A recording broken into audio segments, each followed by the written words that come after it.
TV NRI ਤੇ ਤੁਹਾਡਾ ਸਵਾਗਤ ਹੈ। ਨਿਊਜ਼ ਬੁਲੇਟਿਨ ਦੀ ਸ਼ੁਰੂਆਤ ਕਰਦੇ ਹਾਂ ਕੁਝ ਖਾਸ ਖਬਰਾਂ ਦੇ ਨਾਲ। ਟਾਈਟਲਰ ਦੇ ਜਨਮ ਦਿਨ ਦੀਆਂ ਮੁਬਾਰਕਾਂ ਦੇਣ ਵਾਲੇ ਤੇ ਹੋਇਆ ਜਾਨਲੇਵਾ ਹਮਲਾ। ਲੁਧਿਆਣਾ ਦੇ ਵਿੱਚ ਬਜ਼ੁਰਗ ਦੇ ਨਾਲ ਕੀਤੀ ਬਦਸਲੂਕੀ ਤੇ ਪੀੜਤ ਆਇਆ ਸਾਹਮਣੇ। ਬੈਂਸ ਪਹੁੰਚੇ ਆਪਣੇ ਵਰਕਰਾਂ ਨੂੰ ਮਿਲਣ, ਪਾਇਲ ਚ ਹੋਈ ਸੀ ਪੁਲਿਸ ਦੇ ਨਾਲ ਹੱਥੋਂ ਪਾਈ। ਲੁਧਿਆਣਾ ਚ ਹੋਈ ਲੱਖਾਂ ਦੀ ਲੁੱਟ, ਲੁਟੇਰੇ ਮੌਕੇ ਤੋਂ ਫਰਾਰ, ਪੁਲਿਸ ਜਾਂਚ ਦੇ ਵਿੱਚ ਲੱਗੀ। ਦਿੱਲੀ ਵਿੱਚ ਅੰਮ੍ਰਿਤਸਰ ਦੇ ਸਾਂਸਦ ਅਤੇ ਪੁਲਿਸ ਵਿਚਕਾਰ ਹੋਈ ਹੱਥੋਂ ਪਾਈ। आओ हुण नज़र मार लैने आ कुछ विस्तार दे नाल खबरां ते।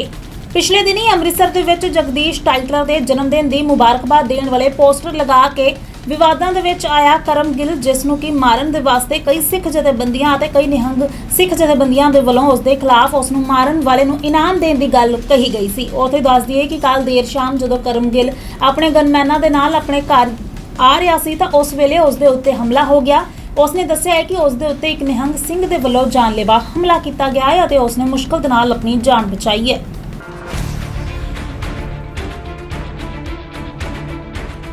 पिछले दिनी अमृतसर विच जगदीश टाइटलर के जन्मदिन की मुबारकबाद देने वाले पोस्टर लगा के वाद विवाद च आया करम गिल, जिसनों कि मारन वास्ते कई सिख जथेबंदियां दे कई निहंग सिख जथेदारां वल्लों इनाम देने की भी गल कही जा रही है। ਅਤੇ ਅੱਜ ਦੇਰ ਸ਼ਾਮ ਜਦੋਂ ਕਰਮ ਗਿੱਲ ਆਪਣੇ ਗਨਮੈਨਾਂ ਦੇ ਨਾਲ ਆਪਣੇ ਘਰ ਆ ਰਿਹਾ ਸੀ ਤਾਂ ਕਰਮ ਗਿੱਲ ਦੇ ਮੁਤਾਬਕ ਉਸ ਦੀ ਕਾਰ ਦੇ ਉੱਤੇ ਇੱਕ ਨਿਹੰਗ ਸਿੰਘ ਵੱਲੋਂ ਜਾਨਲੇਵਾ ਹਮਲਾ ਕਰ ਦਿੱਤਾ ਗਿਆ। ਦੇਖੋ ਅੰਮ੍ਰਿਤਸਰ ਤੋਂ ਪੱਤਰਕਾਰ ਮੁਕੇਸ਼ ਮਹਿਰਾ ਦੀ ਰਿਪੋਰਟ।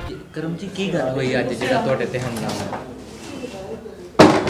ਅਸੀਂ ਜਿਹੜੇ ਸਾਡੇ ਦਿਨ ਦੇ ਨਿੱਜੀ ਕੰਮ ਸੀਗੇ ਉਹ ਕੰਮਕਾਜ ਦੀ ਸਮਾਪਤੀ ਤੋਂ ਬਾਅਦ ਮੁੜ ਜਦੋਂ ਅਸੀਂ ਘਰੇ ਪਰਦੇ ਪਏ ਸੀਗੇ, ਕੁਝ ਜਿਹੜੇ ਸ਼ਰਾਰਤੀ ਅਨਸਰ ਨੇ ਜਿਹੜਾ ਵਾਕਿਆ ਵੀ ਤੁਹਾਨੂੰ ਵੀ ਤੁਹਾਡੇ ਵੀ ਧਿਆਨ ਦੇ ਵਿੱਚ ਹੈਗਾ, ਜਿਹੜਾ ਅਸੀਂ ਸ਼੍ਰੀ ਜਗਦੀਸ਼ ਟਾਈਟਲਰ ਜੀ ਦਾ ਜਨਮ ਦਿਨ ਮਨਾਇਆ ਸੀਗਾ ਅੰਮ੍ਰਿਤਸਰ ਸਾਹਿਬ ਵਿਖੇ। ਉਸ ਤੋਂ ਬਾਅਦ ਜਿਹੜੇ ਲੋਕਾਂ ਨੇ ਖੁੱਲ੍ਹੇਆਮ ਤੋਂ ਮੈਨੂੰ ਜਾਨੋਂ ਮਾਰਨ ਦੀਆਂ ਧਮਕੀਆਂ ਦਿੱਤੀਆਂ, ਕਈ ਅਜਿਹੇ ਆਗੂ ਵੀ ਸੀਗੇ ਜਿਨ੍ਹਾਂ ਨੇ ਮੈਨੂੰ ਮਾਰਨ ਤੇ ਬਹੁਤ ਵੱਡੇ ਵੱਡੇ ਇਨਾਮ ਵੀ ਅਨਾਉਂਸ ਕੀਤੇ ਹੋਏ ਸੀਗੇ ਕਿ ਜਿਹੜਾ ਵੀ ਕਰਮ ਗਿੱਲ ਨੂੰ ਮਾਰ ਕੇ ਆਊਗਾ ਸਾਡੇ ਕੋਲ, ਅਸੀਂ ਉਹਨਾਂ ਨੂੰ ਜ਼ਮੀਨ ਜਾਇਦਾਦਾਂ ਤੇ ਅਸੀਂ ਕੋਠੀਆਂ ਤੇ ਰੁਪਈਆਂ ਦੇ ਨਾਲ ਨਵਾਜਾਂਗੇ ਉਹਨਾਂ ਨੂੰ। ਬਸ ਅਜਿਹੀ ਜਿਹੜੀ ਮਾੜੀ ਸੋਚ ਸੀਗੀ ਉਹਨੂੰ ਲੈ ਕੇ ਕੁਝ ਬੰਦਿਆਂ ਨੇ ਸਾਡੀ ਜਿਹੜੀ ਪੱਕੀ ਇਨਫੋਰਮੇਸ਼ਨ ਸੀਗੀ ਜਿਨ੍ਹਾਂ ਕੋਲ ਕਿ ਅਸੀਂ ਇਸ ਰਾਹ 'ਤੇ ਵਾਪਸੀ ਲੰਘਦੇ ਪਏ ਹਾਂ, ਪਹਿਲਾਂ ਤਾਂ ਉਹਨਾਂ ਨੇ ਸਭ ਤੋਂ ਸੜਕ ਦੇ ਵਿਚਕਾਰ ਗੱਡੀ ਖਿਲਾ ਰੱਖੀ ਸੀਗੀ ਸਾਡਾ ਰਾਹ ਰੋਕਣ ਵਾਸਤੇ। ਜਦੋਂ ਅਸੀਂ ਉਹਨਾਂ ਦੀ ਗੱਡੀ ਦੇ ਕੋਲ ਪਹੁੰਚੇ, ਗੱਡੀ ਦੇ ਕੋਲ ਪੁੱਜਦਿਆਂ ਸਾਰ ਹੀ ਇੱਕ ਜਿਹੜਾ ਸ਼ਰਾਰਤੀ ਆਗੂ ਆ ਜਿਹਦੇ ਨਾਲ ਕੁਝ ਨਿਹੰਗ ਸਿੰਘ ਬਾਣੇ ਦੇ ਵਿੱਚ ਵਿਅਕਤੀ ਸੀਗੇ, ਉਸ ਬੰਦੇ ਨੇ ਸਾਡੀ ਗੱਡੀ ਦੇ ਬੜੇ ਜ਼ੋਰ ਦੇ ਨਾਲ ਮੁੱਕੇ ਦੇ ਨਾਲ ਹਮਲਾ ਕੀਤਾ। ਉਹਦੇ ਮੁੱਕਾ ਮਾਰਦੇ ਸਾਰ ਹੀ ਸਾਡੇ ਜਿਹੜਾ ਮੂਹਰੇ ਵਾਲਾ ਸ਼ੀਸ਼ਾ ਵਾ ਉਹਦੇ ਤਰੇੜ ਪੈ ਗਈ।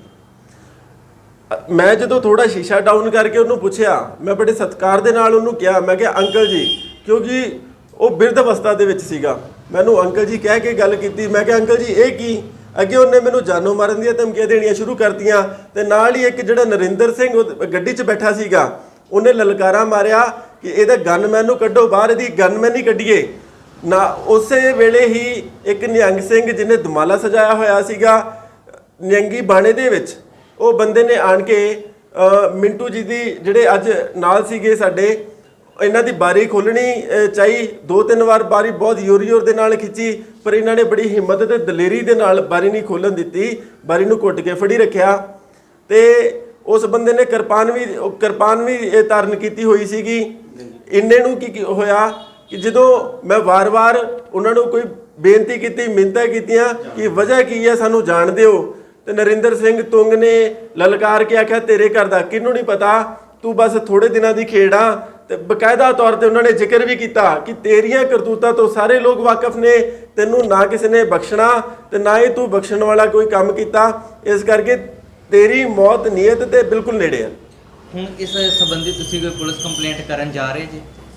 ਅਸੀਂ ਮੌਕੇ ਤੇ ਜਿਹੜੇ ਉੱਚ ਅਫਸਰ ਸਾਹਿਬਾਨ ਹੈਗੇ ਆ ਉਹਨਾਂ ਦੇ ਧਿਆਨ ਦੇ ਵਿੱਚ ਮਸਲਾ ਲੈਣ ਦਾ ਵਾ, ਕੰਪਲੇਂਟ ਵੀ ਦਿਆਂਗੇ। ਅੱਗੇ ਜੋ ਵੀ ਪ੍ਰਸ਼ਾਸਨ ਦੀ ਕਾਰਵਾਈ ਆ ਉਸ ਚੀਜ਼ ਦਾ ਪ੍ਰਸ਼ਾਸਨ ਜ਼ਿੰਮੇਵਾਰ ਆ ਤੇ ਪ੍ਰਸ਼ਾਸਨ ਆਪਣੀ ਜ਼ਿੰਮੇਵਾਰੀ ਤੇ ਜੋ ਵੀ ਆ ਪੜਤਾਲ ਕਰਕੇ ਜਿਹੜੇ ਦੋਸ਼ੀ ਨੇ ਅਸੀਂ ਮੰਗ ਕਰਦੇ ਹਾਂ ਪ੍ਰਸ਼ਾਸਨ ਤੋਂ ਉਹਨਾਂ ਦੇ ਖਿਲਾਫ ਸਖਤ ਤੋਂ ਸਖਤ ਕਾਰਵਾਈ ਕਰਕੇ ਉਹਨਾਂ ਨੂੰ ਸਜ਼ਾ ਦਿੱਤੀ ਜਾਵੇ, ਕਿਉਂਕਿ ਇਹ ਮੁੱਦਾ ਕਿਸੇ ਤੋਂ ਲੁਕਿਆ ਛੁਪਿਆ ਮੁੱਦਾ ਨਹੀਂ। ਇਹ ਮੁੱਦਾ ਜਿਹੜੇ ਲੋਕ ਸੀਗੇ, ਜਿਹੜੇ ਸ਼ਰਾਰਤੀ ਅਨਸਰ ਨੇ ਸਾਡੇ ਸਮਾਜ ਦੇ, ਜਿਹੜੇ ਦੇਸ਼ ਦੀ ਏਕਤਾ ਨੂੰ ਤੋੜਨਾ ਚਾਹੁੰਦੇ ਨੇ, ਦੇਸ਼ ਦੀ ਏਕਤਾ ਨੂੰ ਭੰਗ ਕਰਨਾ ਚਾਹੁੰਦੇ ਨੇ, ਇਹ ਮੁੱਦਾ ਉਹਨਾਂ ਨੇ ਬਹੁਤ ਜ਼ਿਆਦਾ ਉਛਾਲਦਾ ਸੀਗਾ ਜਦੋਂ ਅਸੀਂ ਮਾਣਯੋਗ ਸ਼੍ਰੀ ਜਗਦੀਸ਼ ਟਾਈਟਲਰ ਜੀ ਦਾ ਜਨਮ ਦਿਨ ਮਨਾਇਆ ਸੀਗਾ ਅੰਮ੍ਰਿਤਸਰ ਦੇ ਵਿੱਚ, ਉਹਨਾਂ ਨੇ ਸ਼ਰੇਆਮ ਬਹੁਤ ਧਮਕੀਆਂ ਦਿੱਤੀਆਂ ਸੀਗੀਆਂ। ਇਸ ਕਰਕੇ ਮੇਰਾ ਸਾਰਾ ਮੈਟਰ ਪ੍ਰਸ਼ਾਸਨ ਦੇ ਧਿਆਨ ਦੇ ਵਿੱਚ ਆ, ਤੇ ਜਿਹੜੇ ਸ਼ਰਾਰਤੀ ਅਨਸਰ ਨੇ ਉਹਨਾਂ ਦੀਆਂ ਕੋਝੀਆਂ ਹਰਕਤਾਂ ਵੇਖ ਲਓ। ਅੱਜ ਮੇਰਾ ਰਾਹ ਰੁਕਿਆ, ਅੱਜ ਸਾਡੇ ਗਨਮੈਨ ਤੇ ਹਮਲਾ ਕਰਨ ਦੀ ਨੀਅਤ ਦੇ ਨਾਲ ਉਹਨਾਂ ਨੇ ਹਮਲਾ ਕਰਨ ਦੀ ਕੋਸ਼ਿਸ਼ ਵੀ ਕੀਤੀ। ਇਹਦੇ ਅਕਾਲ ਪੁਰਖ ਵਾਹਿਗੁਰੂ ਧੰਨ ਗੁਰੂ ਨਾਨਕ ਪਾਤਸ਼ਾਹ ਦਾ ਓਟ ਆਸਰਾ ਅਸੀਂ ਲੈ ਕੇ ਚੱਲੀਦਾ ਵਾ। ਗੁਰੂ ਨਾਨਕ ਪਾਤਸ਼ਾਹ ਦੇ ਆਸ਼ੀਰਵਾਦ ਦੇ ਨਾਲ ਅਸੀਂ ਬੜੀ ਦਲੇਰੀ ਤੇ ਜਜ਼ਬੇ ਦੇ ਨਾਲ ਤੁਰੇ ਫਿਰਦੇ ਆ, ਤੇ ਉਹਨਾਂ ਦੀ ਕਿਰਪਾ ਦੇ ਨਾਲ ਹੀ ਅੱਜ ਅਸੀਂ ਬਚੇ ਆ। ਇਹਨਾਂ ਨੇ ਸਾਨੂੰ ਕੋਈ ਵਾਹ ਨਹੀਂ ਛੱਡੀ, ਪੂਰੀ ਮਾਰਨ ਦੀ ਨੀਅਤ ਦੇ ਵਿੱਚ ਸੀਗੇ, ਤੇ ਇਹਨਾਂ ਨੇ ਮਾਰਨ ਦੀ ਕੋਸ਼ਿਸ਼ ਕੀਤੀ ਸਾਨੂੰ ਅੱਜ। ਹਾਂਜੀ, ਕੀ ਨਾਮ ਜੀ ਤੁਹਾਡਾ? ਮੇਰਾ ਨਾਮ ਇਹ ਮਿੰਟੂ। ਜਿਹੜਾ ਕਰਮ ਗਿੱਲ ਜੀ ਤੇ ਹਮਲਾ ਹੋਇਆ ਅੱਜ, ਤੁਸੀਂ ਨਾਲ ਸੀ, ਕੀ ਵਾਕਿਆ ਸੀ? ਵਾਕਿਆ ਇਹ ਹੋਇਆ ਕਿ ਅਸੀਂ ਪੈਟਰੋਲ ਪਵਾ ਕੇ ਆ ਰਹੇ ਸੀ, ਰਾਹ ਦੇ ਬਿਲਕੁਲ ਵਿਚਕਾਰ ਸਰਦਾਰ ਜੀ ਹੈਗੇ ਸੀ, ਇੱਕ ਉਹਨਾਂ ਨੇ ਵਿਚਕਾਰ ਗੱਡੀ ਖਿਲਾਰੀ ਸੀ, ਲਾਗੇ ਨਿਹੰਗ ਸੀ। ਪਹਿਲਾਂ ਸਾਡੀ ਗੱਡੀ ਦਾ ਸ਼ੀਸ਼ਾ ਤੋੜਿਆ, ਗੱਡੀ ਖਿਲਾਰਨ ਦੀ ਕੋਸ਼ਿਸ਼ ਕੀਤੀ, ਬਾਅਦ ਸ਼ੀਸ਼ਾ ਤੋੜਨ ਦੀ ਕੋਸ਼ਿਸ਼ ਕੀਤੀ। ਬਾਅਦ 'ਚੋਂ ਆਪਾਂ ਸ਼ੀਸ਼ਾ ਖੋਲ੍ਹ ਕੇ ਉੱਤੇ ਕਿ ਅੰਕਲ ਜੀ ਕੀ ਹੋਇਆ? ਇਹ ਸਰਦਾਰ ਜੀ ਗਿੱਲ ਸਾਹਿਬ ਨੇ ਪੁੱਛਿਆ, ਹੋਏ ਅੰਕਲ ਜੀ ਕੀ ਹੋਇਆ ਇਹ? ਉਹਨਾਂ ਨੇ ਇਹਨਾਂ ਨੂੰ ਧਮਕੀਆਂ ਦਿੱਤੀਆਂ, ਤੇ ਮੈਂ ਇਹਨਾਂ ਨੂੰ ਕਿਹਾ ਕਿ ਬਾਬਾ ਜੀ ਇਹ ਕੰਮ ਨਾ ਕਰੋ, ਚਲੋ ਛੱਡੋ ਪਰੇ, ਜੋ ਹੋ ਗਿਆ ਕੋਈ ਗੱਲ ਨਹੀਂ। ਗਏ ਉਹਨਾਂ ਨੇ ਕਿਹਾ ਪਹਿਲਾਂ ਗਨਮੈਨ ਨੂੰ ਥੱਲੇ, ਗਨਮੈਨ ਦੀ ਕੱਢੀਏ ਪਹਿਲਾਂ ਬਾਹਰ। ਇਹਨਾਂ ਨੇ ਮੇਰੇ ਤੇ ਵੀ ਹਮਲਾ ਕਰਨ ਦੀ ਕੋਸ਼ਿਸ਼ ਕੀਤੀ, ਪਰ ਮੈਂ ਬਾਰੀ ਨਹੀਂ ਖੋਲ੍ਹੀ ਗੱਡੀ ਦੀ। ਔਰ ਇੱਕ ਨਿਹੰਗ ਸਿੰਘ ਆਇਆ ਕਿਰਪਾਨ ਕੱਢ ਕੇ, ਉਹਨੇ ਵੀ ਗੱਡੀ ਖੋਲ੍ਹਣ ਦੀ ਕੋਸ਼ਿਸ਼ ਕੀਤੀ, ਪਰ ਮੈਂ ਗੱਡੀ ਨਹੀਂ ਖੋਲ੍ਹੀ ਬਸ। ਉਹਨਾਂ ਨੇ ਜਦੋਂ ਤੁਹਾਡੇ ਤੇ ਹਮਲਾ ਕਰਨ ਦੀ ਕੋਸ਼ਿਸ਼ ਕੀਤੀ, ਤੁਸੀਂ ਆਪਣੇ ਬਚਾਅ ਲਈ ਕੋਈ ਫਾਇਰ ਵਗੈਰਾ ਕੀਤਾ ਜਾਂ? ਨਹੀਂ, ਫਾਇਰ ਕੋਈ ਨਹੀਂ ਕੱਢਿਆ। ਤੁਸੀਂ ਮੌਕਾ ਸਾਂਭ ਕੇ ਮੌਕਾ ਸਾਂਭ ਕੇ ਗੱਡੀ ਵਿੱਚ ਹੀ ਰਹੇ ਆਪਾਂ, ਗੱਡੀ ਨਹੀਂ ਕੱਢੀ, ਗੱਡੀ ਗਾਂ ਭਜਾ ਲਈ, ਫਿਰ ਆਪਾਂ ਆਪਣਾ ਆਪ ਬਚਾ ਕੇ ਗੱਡੀ ਕੱਢ ਲਈ ਗਾਂ। ਕਿ ਤੁਹਾਨੂੰ ਮਾਰਨ ਦੀ ਨੀਤ ਨਾਲ ਆਏ ਸੀ ਅੱਜ? ਮਾਰਨ ਦੀ ਨੀਤ ਨਾਲ ਆਏ ਸੀ। ਇਹ ਕਰਮਜੀਤ ਸਿੰਘ ਗਿੱਲ, ਇਹਨੂੰ ਸਿਕਿਉਰਿਟੀ ਮਿਲੀ ਹੋਈ ਹੈ, 2 ਗਨਮੈਨ ਮਿਲੇ ਹੋਏ ਆ, ਇੱਕ KS ਇੱਕ PH ਹੈ। ਇਹ ਅੱਜ ਆਪਣੇ ਜਾ ਰਿਹਾ ਸੀ ਘਰ 88 ਫੁੱਟ ਰੋਡ ਤੇ ਅੱਗੇ ਉਹ ਨਰਿੰਦਰ ਸਿੰਘ ਤੁੰਗ ਤੇ ਇੱਕ ਬਲਜਿੰਦਰ ਸਿੰਘ ਤੁੰਗ ਖੜੇ ਹੋਏ ਸੀ, ਤੇ ਉੱਥੇ ਰਸਤਾ ਘੱਟ ਸੀ। ਜਦੋਂ ਇਹ ਕਾਰ ਲੰਘਾਉਣ ਲੱਗਾ ਤਾਂ ਉਹਨਾਂ ਨੇ ਕਿਹਾ ਵੀ ਧਿਆਨ ਨਾਲ ਲੰਘਾ, ਸਾਨੂੰ ਮਤਲਬ ਕਿ ਤੂੰ ਥੱਲੇ ਥੋੜ੍ਹਾ ਦੇਣਾ। ਇਸ ਗੱਲ ਤੋਂ ਉਹਨਾਂ ਨੇ ਤਕਰਾਰ ਹੋਈ, ਦੋਨਾਂ ਤਰ੍ਹਾਂ ਦੀਆਂ ਦਰਖਾਸਤਾਂ ਆਈਆਂ। ਉਸੇ ਆਪਣੇ ਸਬ ਇੰਸਪੈਕਟਰ ਐਡੀਸ਼ਨਲ SHO ਨੂੰ ਮਾਰ ਕੀਤੀਆਂ, ਇਨਕੁਆਇਰੀ ਚੱਲ ਰਹੀ ਹੈ। ਸਰ ਜਿਹੜਾ ਗਨਮੈਨ ਵਾ ਉਹ ਵੀ ਗਵਾਹੀ ਦੇ ਰਿਹਾ ਕਿ ਜਾਂਦੇ ਵਕਤ ਕਹਿੰਦਾ ਰਿਹਾ ਕਿ ਤੇਰੀਆਂ ਹਰਕਤਾਂ ਬਹੁਤ ਮਾੜੀਆਂ ਵਾ, ਤੈਨੂੰ ਅਸੀਂ ਜਾਨੋਂ ਮਾਰ ਦੇਣਾ, ਇਸ ਤਰ੍ਹਾਂ ਦੀ ਕੋਈ ਮਾਮੂਲੀ ਆਪਸੇ ਚ ਇਹਨਾਂ ਦਾ ਮਾਮੂਲੀ ਤਕਰਾਰ ਹੋਇਆ, ਕੋਈ ਇਹੋ ਜਿਹੀ ਕੋਈ ਗੱਲ ਨਹੀਂ ਹੋਈ। ਕਾਰ ਕਹਿੰਦੇ ਸੀ ਕਾਰ ਦਾ ਮੈਂ ਨਾ ਕਰਕੇ ਆਇਆ, ਕਿਤੋਂ ਕਾਰ ਕੋਈ ਟੁੱਟੀ ਨਹੀਂ ਹੋਈ, ਕੋਈ ਗੱਲਬਾਤ ਨਹੀਂ। ਸਰ ਜਿਹੜੇ ਪਿਛਲੇ ਦਿਨੀ ਫਲੈਕਸ ਲਗਾਏ ਗਏ ਸੀ ਇਹਨਾਂ ਵੱਲੋਂ, ਉਹਨੂੰ ਮੁੱਦਾ ਬਣਾਇਆ ਜਾ ਰਿਹਾ ਫਿਰ ਇੱਕ ਵਾਰ? ਨਹੀਂ, ਉਹਦੀ ਕਾਰਵਾਈ ਹੋਈ ਆ, ਉਹਦੀ ਪ੍ਰੀਵੈਂਟਿਵ ਹੋਇਆ ਉਹਦਾ ਅੰਡਰ ਉਹਨਾਂ ਕੋਲ ਹੈਗਾ। ਕਿਹਾ ਇਹ ਜਾ ਰਿਹਾ ਕਿ ਨਿਹੰਗ ਸਿੰਘਾਂ ਵੱਲੋਂ ਹਮਲਾ ਕੀਤਾ ਗਿਆ? ਨਹੀਂ, ਇਹ ਨਰਿੰਦਰ ਤੁੰਗ ਤੇ ਬਲਵਿੰਦਰ ਤੁੰਗ ਹੈਗੇ, ਉਹ ਇਹਨਾਂ ਦੇ ਘਰ ਦੇ ਲਾਗੇ ਹੀ ਰਹਿੰਦੇ ਆ। ਉਹਨਾਂ ਦਾ ਦਫ਼ਤਰ ਉੱਥੇ ਬਾਹਰ ਹੀ ਖੜੇ ਸੀ, ਉਸ ਗੱਲ ਤੋਂ ਤਕਰਾਰ ਹੋਇਆ ਕਿਉਂਕਿ ਉੱਥੇ ਜਗ੍ਹਾ ਨਹੀਂ ਸੀ ਹੈਗੀ ਕਾਰ ਲੰਘਣ ਦੀ, ਤੇ ਕਾਰ ਲੰਘਾ ਰਿਹਾ ਸੀ। ਕਾਰਵਾਈ ਇਨਕੁਆਇਰੀ ਤੋਂ ਬਾਅਦ ਹੋਏਗੀ। ਦੋਨਾਂ ਤਰ੍ਹਾਂ ਦੀਆਂ ਦਰਖਾਸਤ ਹੈਗੀਆਂ, ਮਾਮੂਲੀ ਤਕਰਾਰ ਹੈ। ਠੀਕ ਹੈ। ਲੁਧਿਆਣਾ ਦੇ ਵਿੱਚ ਸਿੱਖ ਬਜ਼ੁਰਗ ਦੀ ਦਸਤਾਰ ਪੁਲਿਸ ਦੇ ਵੱਲੋਂ ਉਤਾਰਨ ਦੇ ਮੁੱਦੇ ਤੇ ਅਤੇ ਕਿਸਾਨਾਂ ਦੇ ਮੁੱਦੇ ਤੇ ਸਾਡੇ ਪੱਤਰਕਾਰ ਦੇ ਵੱਲੋਂ ਖਾਸ ਗੱਲਬਾਤ ਕੀਤੀ ਗਈ ਹੈ। ਸ਼੍ਰੀ ਅਕਾਲ ਤਖਤ ਸਾਹਿਬ ਦੇ ਵੱਲੋਂ SGPC ਨੂੰ ਦਿੱਤੀ ਗਈ ਧਾਰਮਿਕ ਸਜ਼ਾ, ਉਸ ਦੇ ਉੱਤੇ ਵੀ ਸਾਡੇ ਪੱਤਰਕਾਰ ਨੇ ਗੱਲਬਾਤ ਕੀਤੀ ਹੈ। ਆਓ ਤੁਹਾਨੂੰ ਇਹ ਰਿਪੋਰਟ ਦਿਖਾ ਦਿੰਨੇ ਹਾਂ।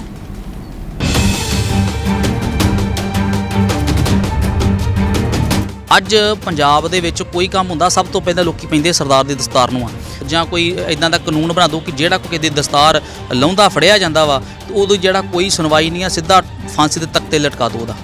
ਤੁਸੀਂ ਫਾਂਸੀ ਦੇ ਤਖਤੇ ਤੇ ਲਟਕਾਉਣ ਦੀ ਗੱਲ ਕਰਦੇ, SGPC ਦੀ ਟਾਸਕ ਫੋਰਸ ਵੱਲੋਂ ਇੱਕ ਨਿਹੰਗ ਸਿੰਘ ਦੀ ਦਸਤਾਰ ਉਤਾਰੀ ਗਈ ਬੀਤੇ ਦਿਨੀ ਮੋਰਚੇ 'ਚ ਬੈਠਿਆਂ ਦੀ। ਸਜ਼ਾ ਕੀ ਮਿਲਦੀ ਆ ਉਹਨਾਂ ਨੂੰ? ਜਥੇਦਾਰ ਸਾਹਿਬ ਉਹਨਾਂ ਨੂੰ ਸਿਰਫ ਧਾਰਮਿਕ ਸਜ਼ਾ ਦਿੰਦੇ ਆ ਕਿ ਜਿਹੜੀ ਹੈ ਸਾਰਾ ਗੜੀ ਗੁਰਦੁਆਰੇ ਦੇ ਲਾਗੇ ਸਾਫ਼ ਸਫਾਈ ਕੀਤੀ ਜਾਵੇ। ਲੱਗਦਾ ਨਹੀਂ ਕਿ ਫਿਰ ਇੱਦਾਂ ਲੋਕਾਂ ਦੇ ਤੇ ਹੌਸਲੇ ਹੋਰ ਬੁਲੰਦ ਹੋਣਗੇ? ਤੇ ਜਥੇਦਾਰਾਂ ਤੇ ਪ੍ਰਧਾਨਾਂ ਤੇ ਉਂਗਲਾਂ ਕਿਉਂ ਠੰਡੀਆਂ ਅੱਜ? ਇੰਨੇ ਦਿਨੀ ਪੰਜਾਬ 'ਚ ਹੜਤਾਲਾਂ ਦਾ ਤੇ ਰੋਸ ਮੁਜ਼ਾਹਰਿਆਂ ਦਾ ਕਾਫੀ ਚਰਚਾ ਚੱਲ ਰਿਹਾ ਹੈ। ਇੱਕ ਪਾਸੇ ਕਿਸਾਨ ਜਥੇਬੰਦੀਆਂ ਹੈ ਕਿ ਆਪਣੇ ਹੱਕਾਂ ਵਾਸਤੇ ਸੜਕਾਂ ਤੇ ਉਤਰ ਕੇ ਪ੍ਰਦਰਸ਼ਨ ਕਰ ਰਹੀਆਂ, ਤੇ ਦੂਜੇ ਪਾਸੇ ਸਿੱਖ ਜਥੇਬੰਦੀਆਂ ਵੱਲੋਂ ਸ਼੍ਰੀ ਦਰਬਾਰ ਸਾਹਿਬ ਦੇ ਬਾਹਰ ਤੇ SGPC ਦੇ ਦਫ਼ਤਰ ਦੇ ਬਾਹਰ ਰੋਸ ਮੁਜ਼ਾਹਰਾ ਕੀਤਾ ਜਾ ਰਿਹਾ ਹੈ, ਕਿਉਂਕਿ 328 ਪਾਵਨ ਸਰੂਪ ਲਾਪਤਾ ਹੋਏ ਆ ਤੇ ਉਹਨਾਂ ਦੋਸ਼ੀਆਂ ਨੂੰ ਸਜ਼ਾ ਦਿਵਾਉਣ ਲਈ ਸਿੱਖ ਜਥੇਬੰਦੀਆਂ ਵੀ ਧਰਨੇ ਤੇ ਬੈਠੀਆਂ ਨੇ। ਹਜੇ ਇਹ ਮੁੱਦਾ ਖਤਮ ਹੀ ਨਹੀਂ ਹੋਇਆ ਸੀ ਕਿ ਲੁਧਿਆਣਾ ਜ਼ਿਲ੍ਹੇ ਦੇ ਵਿੱਚ ਇੱਕ ਸਿੱਖ ਦੀ ਦਸਤਾਰ ਜਿਹੜੀ ਆ ਪੁਲਿਸ ਵੱਲੋਂ ਉਤਾਰੀ ਗਈ, ਅਤੇ ਇਸ ਤੋਂ ਇਲਾਵਾ ਵੀ ਇੱਕ ਗੁਰਦੁਆਰਾ ਸਾਹਿਬ ਵਿੱਚ ਸਵਰੂਪਾਂ ਦੇ ਉੱਤੇ ਇੱਕ ਨੌਜਵਾਨ ਵੱਲੋਂ ਬੈਠ ਕੇ ਸਵਰੂਪ ਦੀ ਜਿਹੜੀ ਹੈ ਬੇਅਦਬੀ ਕਰਨ ਦਾ ਵੀ ਮਾਮਲਾ ਸਾਹਮਣੇ ਆਇਆ ਹੈ। ਇਹਨਾਂ तमाम ਮਾਮਲਿਆਂ ਤੇ ਸਾਡੇ ਨਾਲ ਚਰਚਾ ਕਰਨਗੇ ਸੰਤ ਸਿਪਾਹੀ ਤੋਂ ਦਵਿੰਦਰ ਸਿੰਘ ਜੀ। ਗੱਲਬਾਤ ਕਰ ਲੈਂਦੇ ਆ। ਵਾਹਿਗੁਰੂ ਜੀ ਕਾ ਖਾਲਸਾ, ਵਾਹਿਗੁਰੂ ਜੀ ਕੀ ਫਤਿਹ। ਵਾਹਿਗੁਰੂ ਜੀ ਕਾ ਖਾਲਸਾ, ਵਾਹਿਗੁਰੂ ਜੀ ਕੀ ਫਤਿਹ। ਵੀਰ ਜੀ ਵੀਰ ਜੀ, ਅਸੀਂ ਪਹਿਲਾਂ ਜਾਣਨਾ ਚਾਹਾਂਗੇ, ਜਿਹੜੀ ਇੱਕ ਵੀਡੀਓ ਵਾਇਰਲ ਹੋ ਰਹੀ ਲੁਧਿਆਣਾ ਜ਼ਿਲ੍ਹੇ ਨਾਲ ਸੰਬੰਧਿਤ ਹੈ, ਇੱਕ ਦਸਤਾਰ ਜਿਹੜੀ ਹੈ ਸਿੱਖ ਨੌਜਵਾਨ ਦੀ ਪੁਲਿਸ ਵੱਲੋਂ ਉਤਾਰੀ ਗਈ ਹੈ। ਆਏ ਦਿਨ ਹੀ ਇਦਾਂ ਦੀਆਂ ਬੇਅਦਬੀਆਂ ਹੋ ਰਹੀਆਂ। ਅਸੀਂ ਤੁਹਾਡੇ ਵਿਚਾਰ ਜਾਣਨਾ ਚਾਹੁੰਦੇ ਹਾਂ, ਕਿਸ ਤਰ੍ਹਾਂ ਇਹਨਾਂ ਬੇਅਦਬੀਆਂ ਨੂੰ ਕੰਟਰੋਲ ਕੀਤਾ ਜਾ ਸਕਦਾ ਹੈ? ਵੀਰ ਜੀ, ਮੈਂ ਪਿਛਲੇ ਦਿਨੀ ਵੀ ਜਦੋਂ ਲੁਧਿਆਣੇ ਦੇ ਵਿੱਚ ਸਾਧ ਵੱਲੋਂ ਇੱਕ ਹੈਲਥ ਵਰਕਰ ਦੀ ਜਿਹੜੀ ਪੱਗ ਦੀ ਤੇ ਉਹਦੀ ਦਾੜੀ ਦੀ ਬੇਅਦਬੀ ਕੀਤੀ ਗਈ ਸੀ ਨਾ, ਤੇ ਉਸ ਵੇਲੇ ਵੀ ਮੈਂ ਬੜੀ ਜੋਸ਼ ਵਿੱਚ ਆਣ ਕੇ ਕੁਝ ਕਿਹਾ ਸੀ ਤੇ ਦੇਸ਼ਾਂ ਵਿਦੇਸ਼ਾਂ ਦੀਆਂ ਬੜੀਆਂ ਸੰਗਤਾਂ ਨੇ ਮੈਨੂੰ ਪਿਆਰ ਨਵਾਜਿਆ, ਫੋਨ ਕਾਲਸ ਆਈਆਂ। ਪਰ ਜਿੱਥੇ ਸੰਗਤਾਂ ਇਸ ਗੱਲ ਨੂੰ ਲੈ ਕੇ ਕਿਤੇ ਨਾ ਕਿਤੇ ਰੋਸ ਉਹਨਾਂ ਦਾ ਪਾ ਜਾਂਦਾ ਵਾ, ਤੇ ਉਨੇ ਹੀ ਮੈਂ ਸਮਝਦਾ ਵੀ ਸ਼ਰਮ ਵਾਲੀ ਗੱਲ ਆ ਸਾਡੇ ਧਰਮ ਦੇ ਠੇਕੇਦਾਰ ਕਿ ਜਿਹੜੇ ਚੁੱਪ-ਚਾਪ ਵੇਖ ਕੇ ਵੀ ਜਿਹੜੇ ਥੱਲੇ ਸਿਰ ਨੀਵਾਂ ਕਰ ਲੈਂਦੇ ਆ। ਤੇ ਜਦੋਂ ਕਿਤੇ ਸਾਡੇ ਵਰਗੇ ਤੁਹਾਡੇ ਵਰਗੇ ਭਰਾ ਜਦੋਂ ਸਾਨੂੰ ਕਦੇ ਪੁੱਛਦੇ ਨਾ, ਸਵਾਲ ਜਵਾਬ ਸਾਡੇ ਨਾਲ ਕਰਦੇ ਆ, ਕੀ ਗੱਲ ਭਾਜੀ, ਪ੍ਰਧਾਨ ਸਾਹਿਬ ਕਿੱਥੇ ਨੇ ਜਾਂ ਜਥੇਦਾਰ ਸਾਹਿਬ ਕਿਉਂ ਨਹੀਂ ਇਹਨਾਂ 'ਤੇ ਐਕਸ਼ਨ ਲੈਂਦੇ, ਤੇ ਸਾਡਾ ਜਿਹੜਾ ਨਾ ਉਹ ਬਦੋ-ਬਦੀ ਯਾਰ ਸ਼ਰਮ ਨਾਲ ਜਿਹੜਾ ਸਿਰ ਸਾਡਾ ਝੁਕ ਜਾਂਦਾ ਵਾ। ਤੇ ਮੈਨੂੰ ਇੱਕ ਗੱਲ ਸਮਝ ਨਹੀਂ ਆਉਣ ਡਈ ਕਿ ਪਤਾ ਨਹੀਂ ਸਾਡੇ ਪੰਜਾਬ ਦਾ ਮਾਹੌਲ ਜਿਹੜਾ ਵਾ ਉਹ ਕਿਵੇਂ ਦਾ ਹੋ ਗਿਆ ਵਾ, ਜਾਂ ਇਹ ਲੋਕ ਕਿਵੇਂ ਦਾ ਕਰਨਾ ਚਾਹੁੰਦੇ ਆ। ਕਲੀਅਰ ਕੱਟ ਦੱਸ ਦੇਣ ਪੰਜਾਬ ਦੀ ਜਨਤਾ, ਫਿਰ ਆਪਣੇ ਲੀਡਰਾਂ ਤੋਂ ਉੱਪਰ ਉੱਠ ਕੇ ਆਪਣੇ ਜਿਹੜਾ ਨਿੱਜੀ ਉਹਨਾਂ ਦਾ ਆਤਮਾ ਵਾ ਉਹਨਾਂ ਤੋਂ ਫੈਸਲਾ ਲੈ ਕੇ ਫਿਰ ਕਰ ਲੈਣ ਆਰ ਪਾਰ ਦੀ ਲੜਾਈ ਜੋ ਵੀ ਆ। ਇੱਕ ਬੰਨੇ ਅੱਜ ਗੁਰੂ ਘਰ ਖੜ੍ਹਾ ਵਾਂ, ਮੈਨੂੰ ਬੜੇ ਸ਼ਰਮ ਦੇ ਨਾਲ ਜਿਹੜੀਆਂ ਨਾ ਮੇਰੀਆਂ ਅੱਖਾਂ ਨਾਮਿਆਂ ਤੇ ਅੰਦਰੋਂ ਮੇਰਾ ਹਿਰਦਿਆ ਵਲੂੰਧਰਾ ਹੋਇਆ। ਤੇ ਮੈਂ ਗੱਲ ਕਹਿਣੀ ਚਾਹਾਂਗਾ ਸੰਗਤ ਨੂੰ ਵੀ ਇੱਕ ਬੰਨੇ ਪੰਜਾਬ ਪੁਲਿਸ ਦੇ ਵਿੱਚ ਬੜੀ ਚੜ੍ਹਦੀ ਕਲਾ ਵਾਲੇ ਇਨਸਾਨ ਨੇ, ਨਿਤਨੇਮੀ ਨੇ, ਧਰਮ 'ਚ ਪੱਕੇ ਨੇ, IPS PPS ਆਫੀਸਰ ਬੜੀ ਚੜ੍ਹਦੀ ਕਲਾ ਵਾਲੇ ਜਿਹੜਾ ਇਨਸਾਫ ਪਸੰਦ ਬੰਦੇ ਨੇ।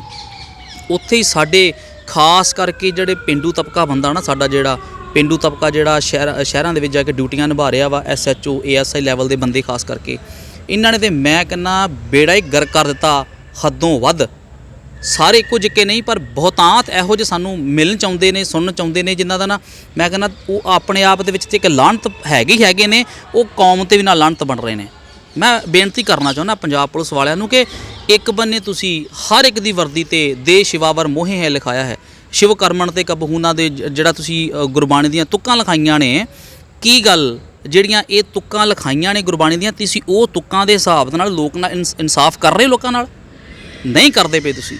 ਆਏ ਦਿਨ ਹੀ ਬੇਅਦਬੀਆਂ ਜਿਹੜੀਆਂ ਦਸਤਾਰ ਦੀ ਬੇਅਦਬੀ ਤੇ ਹੁਣ ਇੱਕ ਨੋਰਮਲ ਜੀ ਕਹਿ ਲਓ ਗੱਲ ਹੋਣ ਲੱਗ ਪਈ ਹੈ।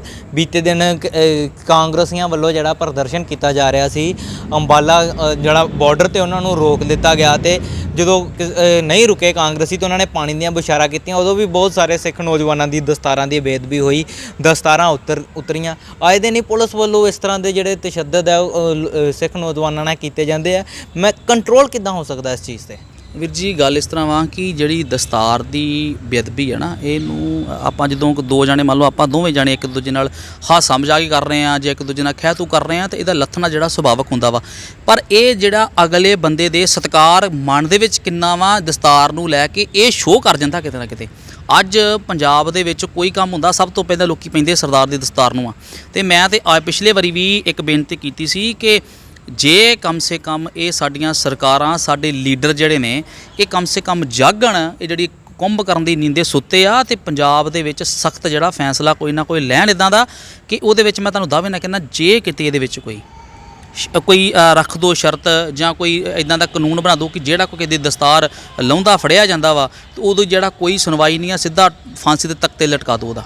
ਤੁਸੀਂ ਫਾਂਸੀ ਦੇ ਤਖਤੇ ਤੇ ਲਟਕਾਉਣ ਦੀ ਗੱਲ ਕਰਦੇ, SGPC ਦੀ ਟਾਸਕ ਫੋਰਸ ਵੱਲੋਂ ਇੱਕ ਨਿਹੰਗ ਸਿੰਘ ਦੀ ਦਸਤਾਰ ਉਤਾਰੀ ਗਈ ਬੀਤੇ ਦਿਨ ਹੀ ਮੋਰਚੇ 'ਚ ਬੈਠਿਆਂ ਦੀ। ਸਜ਼ਾ ਕੀ ਮਿਲਦੀ ਆ ਉਹਨਾਂ ਨੂੰ? ਜਥੇਦਾਰ ਸਾਹਿਬ ਉਹਨਾਂ ਨੂੰ ਸਿਰਫ ਧਾਰਮਿਕ ਸਜ਼ਾ ਦਿੰਦੇ ਆ ਕਿ ਜਿਹੜੀ ਹੈ ਸਾਰਾਗੜ੍ਹੀ ਗੁਰਦੁਆਰੇ ਦੇ ਲਾਗੇ ਸਾਫ਼ ਸਫਾਈ ਕੀਤੀ ਜਾਵੇ। ਲੱਗਦਾ ਨਹੀਂ ਕਿ ਫਿਰ ਇੱਦਾਂ ਲੋਕਾਂ ਦੇ ਤੇ ਹੌਸਲੇ ਹੋਰ ਬੁਲੰਦ ਹੋਣਗੇ? ਤੇ ਜਥੇਦਾਰਾਂ ਤੇ ਪ੍ਰਧਾਨਾਂ ਤੇ ਉਂਗਲਾਂ ਕਿਉਂ ਠੰਡੀਆਂ ਅੱਜ? ਇਹੀ ਤੇ ਵਜ੍ਹਾ ਵਾ, ਠੀਕ ਹੈ ਨਾ। ਅੱਜ ਉਹਨਾਂ ਨੂੰ ਅਵਾਰਡ ਮਿਲ ਲਿਆ ਅਕਾਲੀ ਫੂਲਾ ਸਿੰਘ ਦਾ, ਤੇ ਦੱਸੋ ਇਹਨਾਂ ਨੂੰ ਮੈਂ ਪੁੱਛਣਾ ਚਾਹੁੰਦਾ ਵੀ ਅਕਾਲੀ ਫੂਲਾ ਸਿੰਘ ਵਾਲੇ ਕੰਮ ਹੈਗੇ ਨੇ ਇਹ? ਅਕਾਲੀ ਫੂਲਾ ਸਿੰਘ ਨੇ ਕਦੇ ਮਹਾਰਾਜਾ ਰਣਜੀਤ ਸਿੰਘ ਨੂੰ ਝਾੜੂ ਮਰਾਇਆ ਸੀ? ਉਹ ਕਹਿੰਦੇ ਸੀ ਉਹ ਕਾਣਿਆਂ ਸਾਹਮਣੇ ਸ਼ਰੇਆਮ ਕਹਿੰਦੇ ਸੀ ਇਹ, ਤੇ ਉਹ ਆਵਾਜ਼ ਦੇ ਵਿੱਚ ਗਰਜ ਸੀ, ਉਹ ਆਵਾਜ਼ ਦੇ ਵਿੱਚ ਡਰ ਸੀ। ਇੱਕ ਕਾਲ ਤਖਤ ਦਾ ਰੁਤਬਾ ਇਹੋ ਜਿਹਾ ਹੀ, ਕਾਬਲ ਕੰਧਾਰ ਤੋਂ ਲੈ ਕੇ ਲੇਹ ਲਦਾਖ ਤੱਕ ਜਦੋਂ ਹੁਕਮਨਾਮੇ ਜਾਰੀ ਹੁੰਦੇ ਸੀ ਤਾਂ ਕੰਧਾਂ ਕੰਬਦੀਆਂ ਸੀ। ਤੇ ਅੱਜ ਨੇਕੀ ਵਰਗੇ ਜਿਹੜੇ ਕੁੱਤੇ ਭੌਂਕਦੇ ਨੇ ਉਹਨਾਂ ਨੂੰ ਨੱਥ ਨਹੀਂ ਪਾਈ ਜਾਂਦੀ। ਬਿੱਟੂ ਸ਼ਰੇਆਮ ਜਿਹੜਾ ਵਾ ਕਾਲ ਤਖਤ ਦੇ ਜਥੇਦਾਰ ਨੂੰ ਟਾਰਗੇਟ ਕਰਦਾ ਵਾ ਕਈ ਵਾਰ ਸਾਹਮਣੇ, ਠੀਕ ਹੈ ਨਾ। ਆਮ ਜਿਹੜਾ ਬੰਦਾ ਵਾ ਉਹ ਵੀ ਉਹਨਾਂ ਦਾ ਵਿਸ਼ਵਾਸ ਇੰਨਾ ਕੁੱਟ ਚੁੱਕਾ ਵਾ, ਉਹ ਕਹਿੰਦੇ ਨੇ ਕਿ ਲਿਫਾਫੇ 'ਚ ਨਿਕਲੇ ਹੋਏ ਜਥੇਦਾਰ ਨੇ, ਤੇ ਮੈਂ ਤੇ ਬੇਨਤੀ ਕਰਦਾ ਜਥੇਦਾਰ ਸਾਹਿਬ ਨੂੰ ਕਿ ਜਥੇਦਾਰ ਸਾਹਿਬ ਤੁਸੀਂ ਜਿਹੜਾ ਨਾ ਇਹ ਖੋਲ ਕੇ ਤੁਸੀਂ ਮੈਂ ਕਹਿੰਦਾ ਵਾ ਵੱਧ ਤੋਂ ਵੱਧ ਕਿੰਨਾ 5 ਸਾਲ ਹੋਰ ਕਰ ਲੋਗੇ, 10 ਸਾਲ ਕਰ ਲੋਗੇ, ਸਾਰੀ ਜ਼ਿੰਦਗੀ ਥੋੜਾ ਆਪਾਂ ਜਥੇਦਾਰ ਰਹਿਣਾ। ਤੁਹਾਡੇ ਤੋਂ ਬਾਅਦ ਹੋਰ ਜਥੇਦਾਰ ਆਉਣਗੇ ਨੇ, ਪਰ ਜਿਹੜੀ ਤੁਸੀਂ ਆਪਣੇ ਜੀਵਨ ਕਾਲ ਦੇ ਵਿੱਚ ਕੋਈ ਸਿੱਖ ਕੌਮ ਨੂੰ ਕੋਈ ਦੇਣ ਦੇ ਕੇ ਜਾਓ, ਜਿਵੇਂ ਅਕਾਲੀ ਫੂਲਾ ਸਿੰਘ ਨੂੰ ਦੇ ਕੇ ਗਿਆ ਵਾ, ਅੱਜ ਤੱਕ ਨੌਜਵਾਨ ਪੀੜ੍ਹੀਆਂ ਨੂੰ ਯਾਦ ਕਰਦੀਆਂ ਨੇ, ਤੁਹਾਨੂੰ ਵੀ ਯਾਦ ਕਰਨਗੀਆਂ। ਪਰ ਕਹਿਣ ਦਾ ਮਤਲਬ ਇਹ ਹੈ ਵੀ ਕਿਤੇ ਨਾ ਕਿਤੇ ਸਾਨੂੰ ਆਪਣੇ ਜਿਹੜੇ ਨਿੱਜੇ ਜਿਹੜੇ ਹੱਕ ਨੇ ਜਿਹੜੇ ਸਾਡੇ ਉਹਨਾਂ ਨੂੰ ਛੱਡ ਕੇ, ਪਰਿਵਾਰਕ ਸੁੱਖਾਂ ਨੂੰ ਛੱਡ ਕੇ ਜਿਹੜਾ ਨਾ ਕੌਮ ਨੂੰ ਸਮਰਪਿਤ ਹੋਣਾ ਪੈਂਦਾ ਵਾ, ਠੀਕ ਹੈ ਨਾ। ਜ਼ਰੂਰੀ ਇਹ ਨਹੀਂ ਨਿਰਾ ਵੀ ਡਰਾਮੇਬਾਜ਼ੀਆਂ ਕਰਤੀਆਂ ਤੇ ਕੌਮ ਖੁਸ਼ ਹੁੰਦੀ। ਅੱਜ ਕੱਲ੍ਹ ਕੌਮ ਬੜੀ ਸਿਆਣੀ ਹੋ ਗਈ, ਕੌਮ ਹਰ ਇੱਕ ਗੱਲ ਦਾ ਜਵਾਬ ਮੰਗਦੀ ਆ। ਜੇ ਅਕਾਲੀ ਫੂਲਾ ਸਿੰਘ ਦੇ ਅਵਾਰਡ ਤੁਸੀਂ ਕਹਿੰਦੇ ਹੋ ਸਾਨੂੰ ਮਿਲਣਾ, ਤੇ ਅਕਾਲੀ ਫੂਲਾ ਸਿੰਘ ਤੁਹਾਨੂੰ ਕੰਮ ਵੀ ਕਰਕੇ ਵਿਖਾਉਣੇ ਪੈਣੇ ਤੁਹਾਨੂੰ। ਜਿਹੜਾ SGPC ਦੀ ਅੰਤਰਿੰਗ ਕਮੇਟੀ ਤੇ ਜਿਹੜੀ ਸਜ਼ਾ ਦਿੱਤੀ, ਧਾਰਮਿਕ ਸਜ਼ਾ, ਉਹਦੇ ਤੋਂ ਕਿੰਨਾ ਕੁ ਸੰਤੁਸ਼ਟ ਜੇ ਤੁਸੀਂ? ਵੀਰੇ ਮੈਂ ਤਾਂ ਗੁਰੂ ਘਰ ਖੜਾ ਵਾਂ, ਮੈਂ ਤਾਂ ਬਿਲਕੁਲ ਸੰਤੁਸ਼ਟ ਨਹੀਂ ਹੈਗਾ। ਆਪਣੇ ਹੱਥ ਖੜੇ ਆ, ਠੀਕ ਹੈ ਨਾ। ਵਜ੍ਹਾ ਕਾਰਨ ਪਤਾ ਕੀ ਹੁੰਦਾ ਵਾ, ਉਹ ਨਾ ਮੈਨੂੰ ਐਂ ਲੱਗਦਾ ਸੀ ਕਿ ਜਿਵੇਂ ਨਾ ਇਹ ਕੋਈ ਡਰਾਮਾ ਨਹੀਂ ਹੁੰਦਾ, ਜਿਵੇਂ ਕੋਈ ਪਹਿਲਾਂ ਕੋਈ ਐਪੀਸੋਡ ਤਿਆਰ ਕੀਤਾ ਹੁੰਦਾ ਵਾ, ਰਿਹਰਸਲ ਕੀਤੀ ਹੁੰਦੀ ਆ, ਉਸ ਤੋਂ ਬਾਅਦ ਉਹਨੂੰ ਆਪਾਂ ਬੜੇ ਤਰੀਕੇ ਨਾਲ ਦੁਨੀਆ ਸਾਹਮਣੇ ਪੇਸ਼ ਰੱਖਦੇ, ਇੱਦਾਂ ਹੁੰਦਾ ਵਾ। ਸੋ ਕਹਿਣ ਦਾ ਮਤਲਬ ਇਹ ਆ ਕਿ ਚਲੋ ਬਹੁਤ ਚਿਰ ਬਾਅਦ ਇਹ ਜਿਹੜਾ ਵਾ ਸਾਡੇ ਜੰਮਣ ਤੋਂ ਪਹਿਲਾਂ ਦੀਆਂ ਗੱਲਾਂ ਵਾ, ਤੇ ਜਦੋਂ ਸ਼੍ਰੋਮਣੀ ਗੁਰਦੁਆਰਾ ਪ੍ਰਬੰਧਕ ਕਮੇਟੀ ਦਾ ਪ੍ਰਧਾਨ ਜਿਹੜਾ ਵਾ ਕਟਹਿਰੇ ਵਿੱਚ ਖੜਾ ਕੀਤਾ ਗਿਆ, ਇਹ ਗੱਲ ਮੁਬਾਰਕ ਆ। ਹੋਣਾ ਇੱਦਾਂ ਹੀ ਚਾਹੀਦਾ ਜਿੱਦਾਂ ਪੁਰਾਤਨ ਕੰਮ ਹੈਗੇ ਸੀ, ਪਰ ਕਿਤੇ ਨਾ ਕਿਤੇ ਜਿਹੜਾ ਨਾ ਇਹਨਾਂ ਦੀ ਰਵੱਈਆ ਸਖਤ ਹੋਣਾ ਚਾਹੀਦਾ ਸੀ, ਠੀਕ ਹੈ ਨਾ। ਮੈਂ ਤੁਹਾਨੂੰ ਦਾਅਵੇ ਨਾ ਕਰਦਾ ਵਾਂ, ਗੱਲ ਇੱਥੇ ਗੁਰੂ ਗ੍ਰੰਥ ਦੀ ਆ, ਗੁਰੂ ਪੰਥ ਦੀ ਆ। ਤੇ ਗੁਰੂ ਅਸੀਂ ਹਰ ਰੋਜ਼ ਪੜ੍ਹਦੇ ਆ ਕਿ ਗੁਰੂ ਬਾਣੀ ਵਿੱਚ ਬਾਣੀ ਅੰਮ੍ਰਿਤਸਾਰੇ, ਗੁਰੂ ਹੈ ਬਾਣੀ ਵਿੱਚ ਬਾਣੀ ਅੰਮ੍ਰਿਤਸਾਰੇ। ਪਰ ਕਹਿਣ ਦਾ ਮਤਲਬ ਵੀ ਆਪਾਂ ਕਿੰਨਾ ਕੁ ਗੁਰਬਾਣੀ ਨੂੰ ਆਪਣਾ ਪਿਓ ਮੰਨਦੇ ਆ, ਠੀਕ ਆ। ਜੇ ਅੱਜ ਇਹਨਾਂ ਨੇ ਆਪਣਾ ਪਿਓ ਮੰਨਿਆ ਹੁੰਦਾ, ਜੇ ਗੁਰੂ ਗ੍ਰੰਥ ਸੱਚੇ ਪਾਤਸ਼ਾਹ ਨੂੰ ਆਪਣਾ ਸਭ ਕੁਝ ਇਹਨਾਂ ਨੇ ਮੰਨਿਆ ਹੁੰਦਾ, ਸਮਰਪਿਤ ਹੁੰਦੇ ਆਤਮਾ ਤੋਂ, ਤੇ ਕੀ ਗੱਲ ਅੱਜ ਚੰਦ ਟੁਕੜਿਆਂ ਦੇ ਕਰਕੇ, ਚੰਦ ਰੁਪਈਆਂ ਦੇ ਕਰਕੇ ਗੁਰੂ ਨੂੰ ਵੇਚ ਦਿੰਦੇ? ਨਹੀਂ ਸੀ ਵੇਚ ਸਕਦੇ।